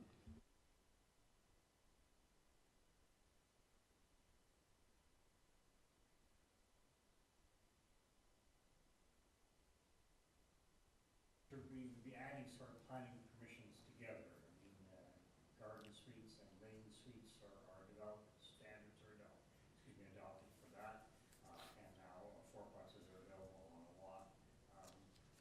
But it may be, for at least at the committee of adjustment stage, putting those together and allowing 5 units. I think that's I find that difficult to support. Hear what you're saying in terms of agreed modifications are coming. There's no doubt about the times are changing in planning for sure. Anyway, as I say, there may be situations where sort of combining your various permissions might not result in something that is minor. Thank you very much. Any other thoughts? Can we look forward to a motion from somebody, either yay or nay?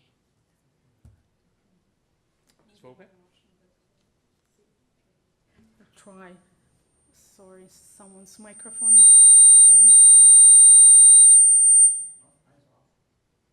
For a change, mine's off. Okay. All right. So something happened.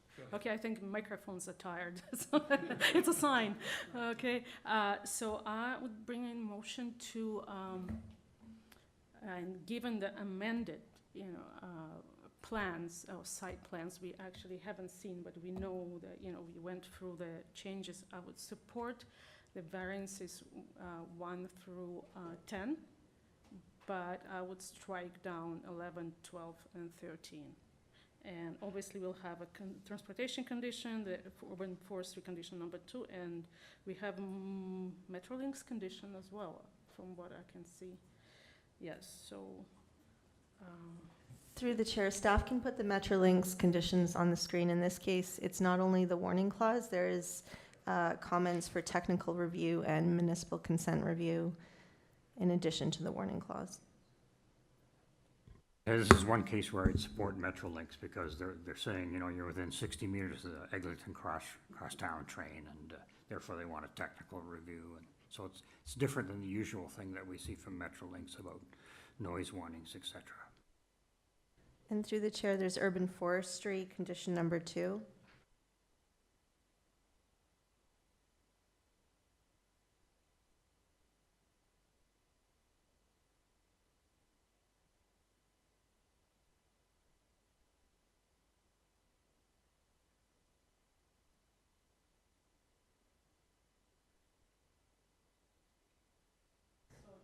related to the fourplex, and then refuse the variances related to the laneway suite.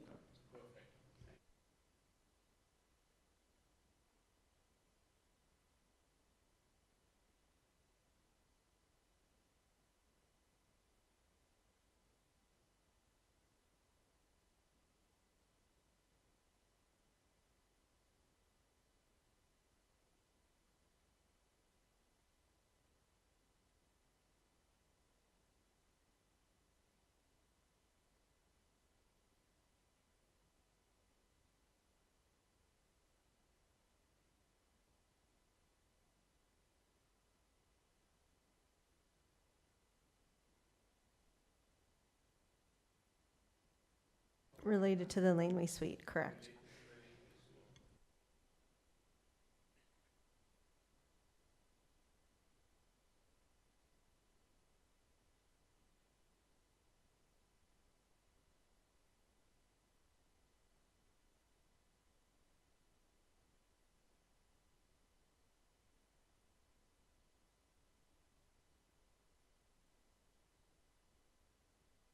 Off because of the feedback.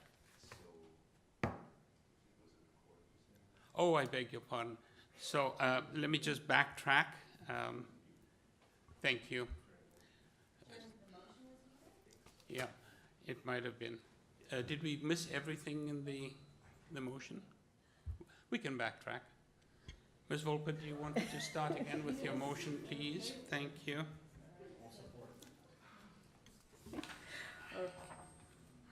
Here we go.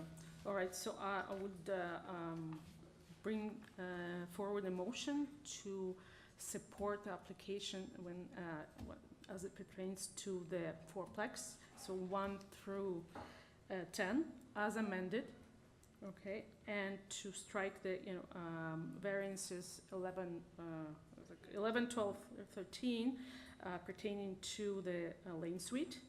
And to note, we have urban forestry condition number 2, we have transportation conditions, and we have Metrolinx conditions and warning clause. Thank you. And Mr. McKay, you seconding? Yes. Thank you. So Ms. Volpert has put forward a motion, seconded by Mr. McKay. And we had 4 in support and 1 opposed. Ms. West opposed, and the chair and Mr. Wilkins supported the motion. So the motion is approved as amended with all the conditions mentioned and the variances mentioned by Ms. Volpet. The variances pertaining to the laneway suite refused. Exactly. Thank you so very kindly. Yeah, that's good. Good. Good. Thank you. And moving on to second last item, and that's Munro Park Avenue, number 6. The purpose of the application to alter the existing 3-story detached dwelling by constructing a front 1-story addition, partial front porch enclosure, a side south 1-story addition, a rear 1-story addition, and a rear 3rd-story addition. The accessory structure, gym, in the rear yard is under construction as approved by building permit 24 2014 85 BLD 00SR. The committee had before it the following communication: copy of plan of survey, site plan, floor plans and elevations, arborist's report, presentation materials from Andrew Dean, the agent, received November 13th. Staff reports from urban forestry. There are 2 items of support, correspondence in support from 10 Munro Park Avenue, 3 form letters in support from, I think it's number 2, number 9, Munro Park Avenue, and 438 Lakefront Lane. I don't believe there are any people in opposition to this particular item. Through the chair, we have the agent online and no registered speakers. Thank you. Mr. Dean, good evening. Through the chair, it's going to be Jeff Hoffman speaking on this. Okay, not Mr. Dean. Oh, sorry, Joe Hoffman. Joe, you're unmuted. Thank you. Good evening, Mr. Chair, although at this time it may be more appropriate to say good night. Thank you all for your stamina. We're leaving. Thank you for that. Thank you so much for this. I think in this particular case, as far as I can remember, I think we only had 4 variances that were being requested. And as I recollect, I think I noted that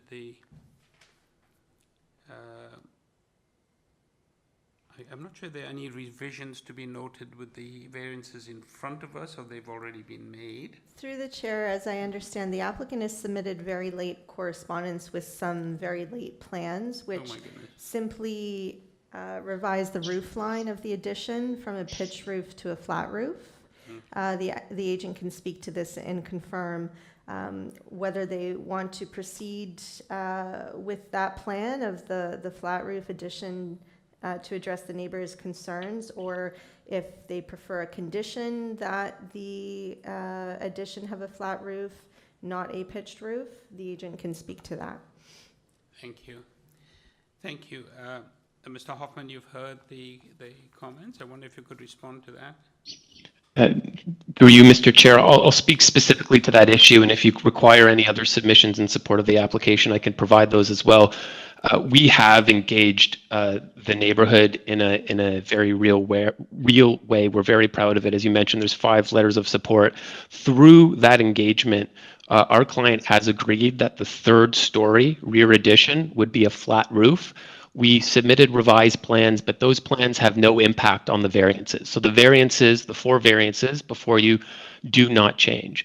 And so to satisfy the neighbors, we are happy to impose a condition that the 3rd story rear addition be constructed with a flat roof. That is not a problem. It's what we agreed to with the adjacent neighbors, and we're going to follow through with that agreement.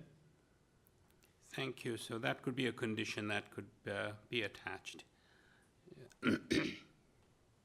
Absolutely, sir. Thank you very much. Let me just see if they have any questions from our colleagues. Ms. West, please. Yes, to you, Mr. Chair. Just a quick question regarding the length and the depth of the building, variance number 2 and 3. Is this length and the depth triggered based on the addition, the new addition you had in the front of the building?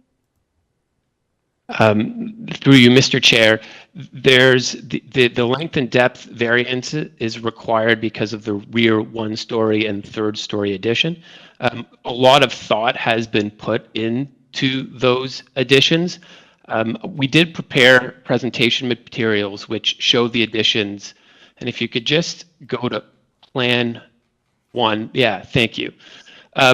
The 3rd floor addition is very much in keeping with the as of right permission. You'll see it lines up with the permitted length of dwelling and is far less than the permitted depth of dwelling. And the only projection is a bay window, which is a permitted projection under the bylaw. And as I mentioned, through discussions with the neighbors, we've agreed that that 3rd story addition would be a flat roof. The 1st floor addition is intentionally very much in keeping with the as of right depth permission. 19's permitted where 20.07 is being proposed, and the intention is that the home will be not overly deep, not out of character for the neighborhood, but rather very much in keeping with the bylaw permissions for location and massing at the rear of the house. And so the depth and length of the 3rd story addition and the depth and length of the 1st story addition are very intentional in that regard. Thank you. And this may not be necessary, but we've also provided in the presentation materials examples of other length of dwelling approvals in the neighborhood, and there are a number in the area that far exceed what we are seeking today at 20.07, and that's just on page 6 of the presentation materials. Thank you. Thank you very much. Any other questions? No. Mr. Wilkins, Mr. McKay? No, I see that there's an urban forestry condition number 1. So if approved, we'd like to add that condition. That's correct. Thank you. Any other questions or thoughts? Ms. Volkman? Question to Mr. Hoffman.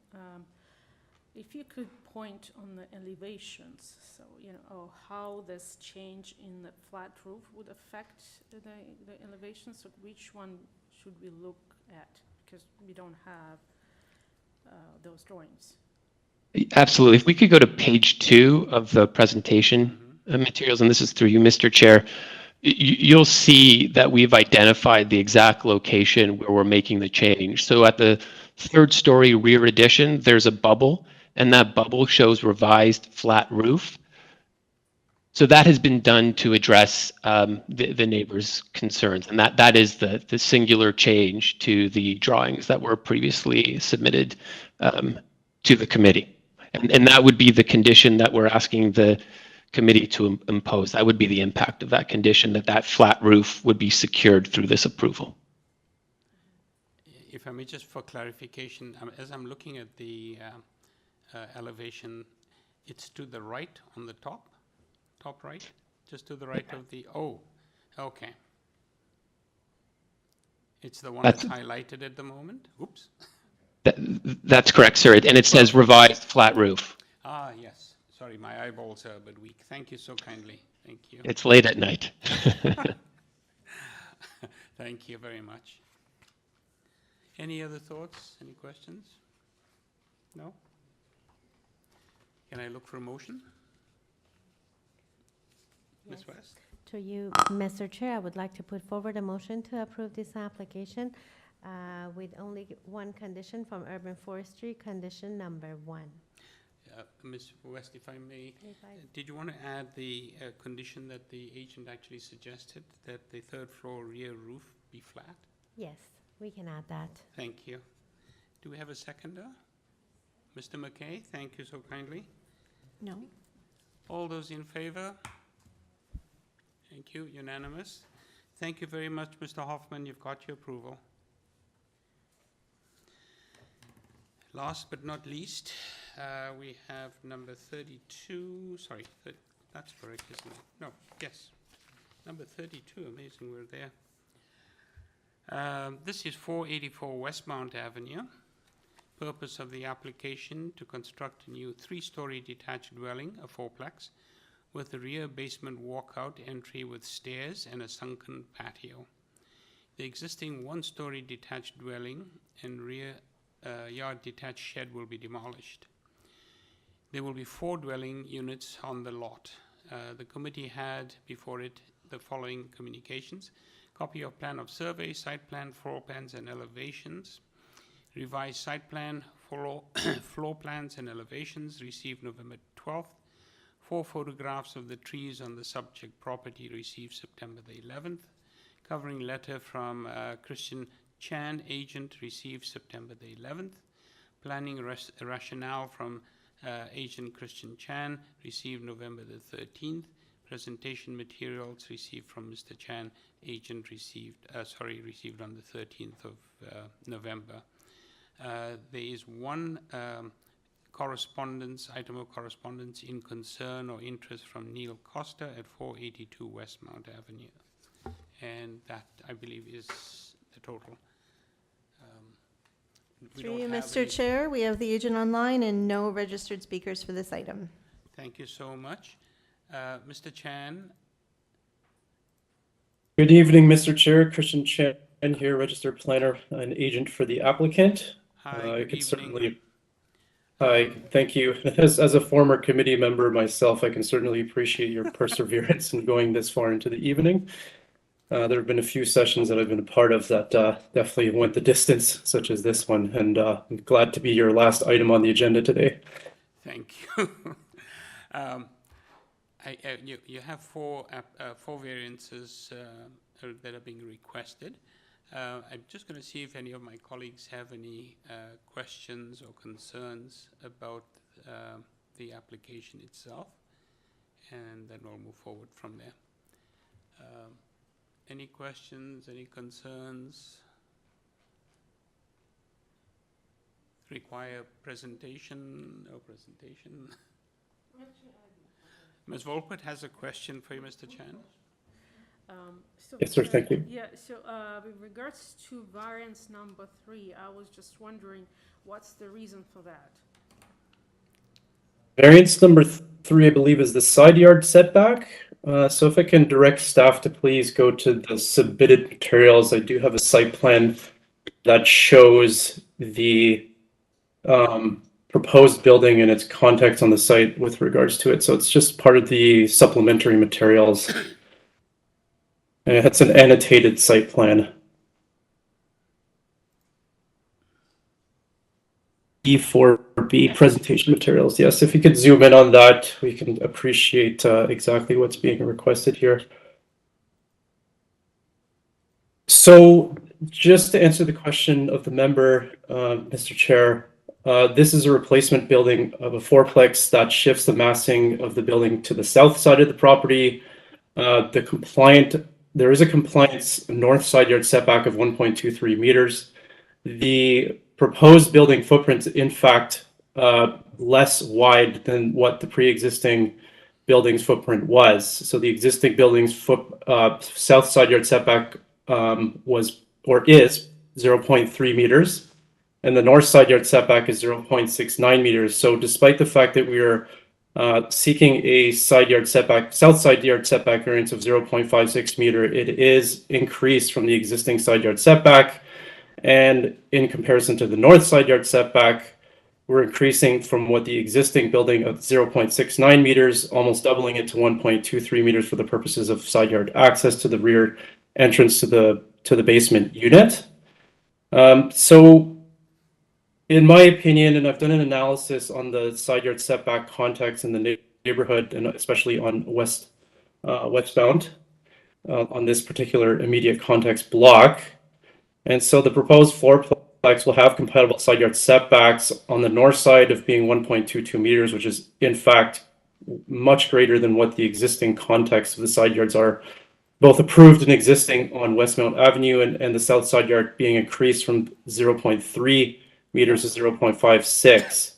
The adjacent buildings at number 4A2 have a 0.11 north side yard setback and 1.2 meters at 486. So there is a degree of increased building separation distance that's being proposed for the fourplex.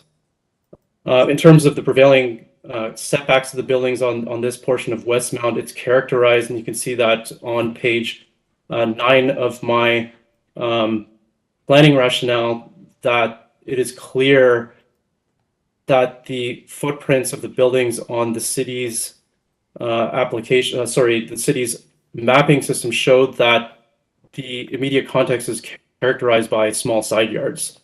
And below that, you can also see that I've analyzed the approved side yard setbacks on this block of Westmount Avenue, and certainly Committee of Adjustment approvals have been reduced from, in fact, what's being proposed for this fourplex. So in my opinion, and my respectful submission to the committee is that a 0.5 meter south setback will not produce negative impacts, and is also consistent with the prevailing pattern of side yard setbacks in this immediate context. Thank you. I take it there aren't any items of opposition to this. Have you had a conversation with the neighbors already? We've reached out to the neighbors, but I don't think there were any discussions after the opposition letter was submitted with the Committee of Adjustment. Thank you. One question I did have, I think I was just wondering, because I thought I saw privacy issue, the neighbor at 482, if I remember correctly, I thought I saw something to do with the window that, oh, I see, yep. I'm just wondering if the windows that you have on, I'm not sure what direction this is now.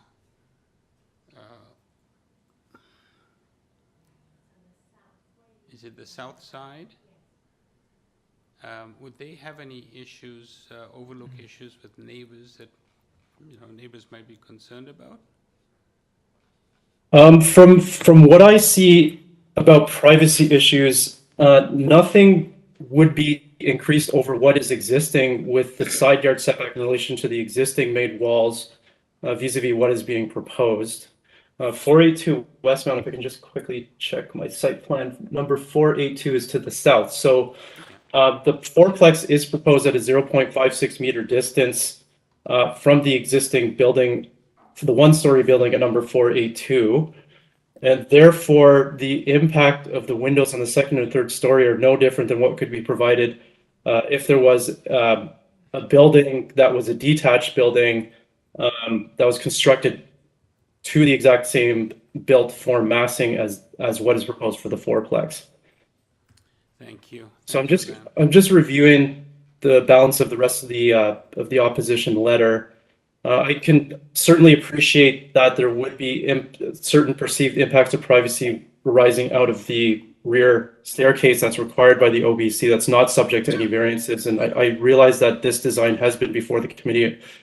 Similar designs that I've brought to the Committee of Adjustment on many occasions and approved that have these rear staircases. In those circumstances, the committee has imposed a condition of approval for privacy screening on those rear staircases.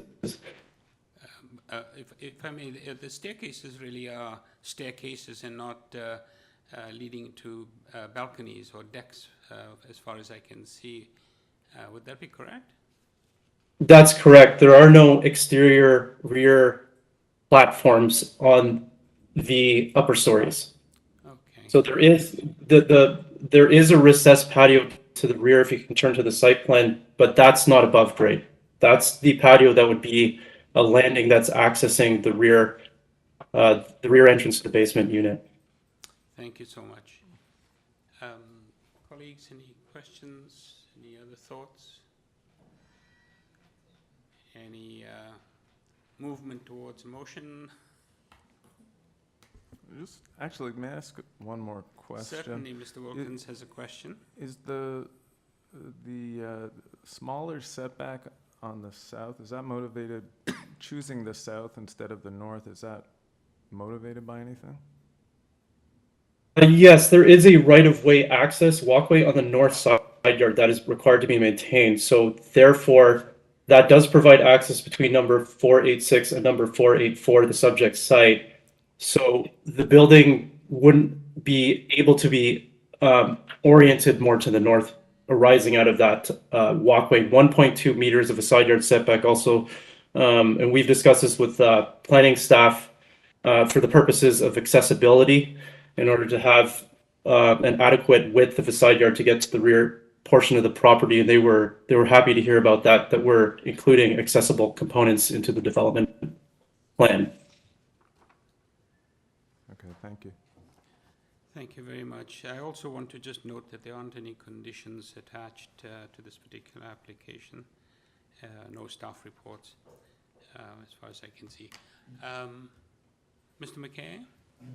I'm prepared to put a motion forward and that we approve of these 4 variances on this application in Westmount Avenue, and there are no conditions. Thank you, Mr. McKay. Do we have a seconder? Ms. West, thank you very much. Mr. Chan, you have your approval. Oh, I beg your pardon, I forgot to ask. Are we all in favor or not? Yes, it's a unanimous approval. Thank you so much. Okay, through you, Mr. Chair. That is the end of our agenda. We're adjourning at 8:01 p.m. Thank you, everybody. Thank you, staff, for being so patient. Thank you, everybody. Thank you. Good night.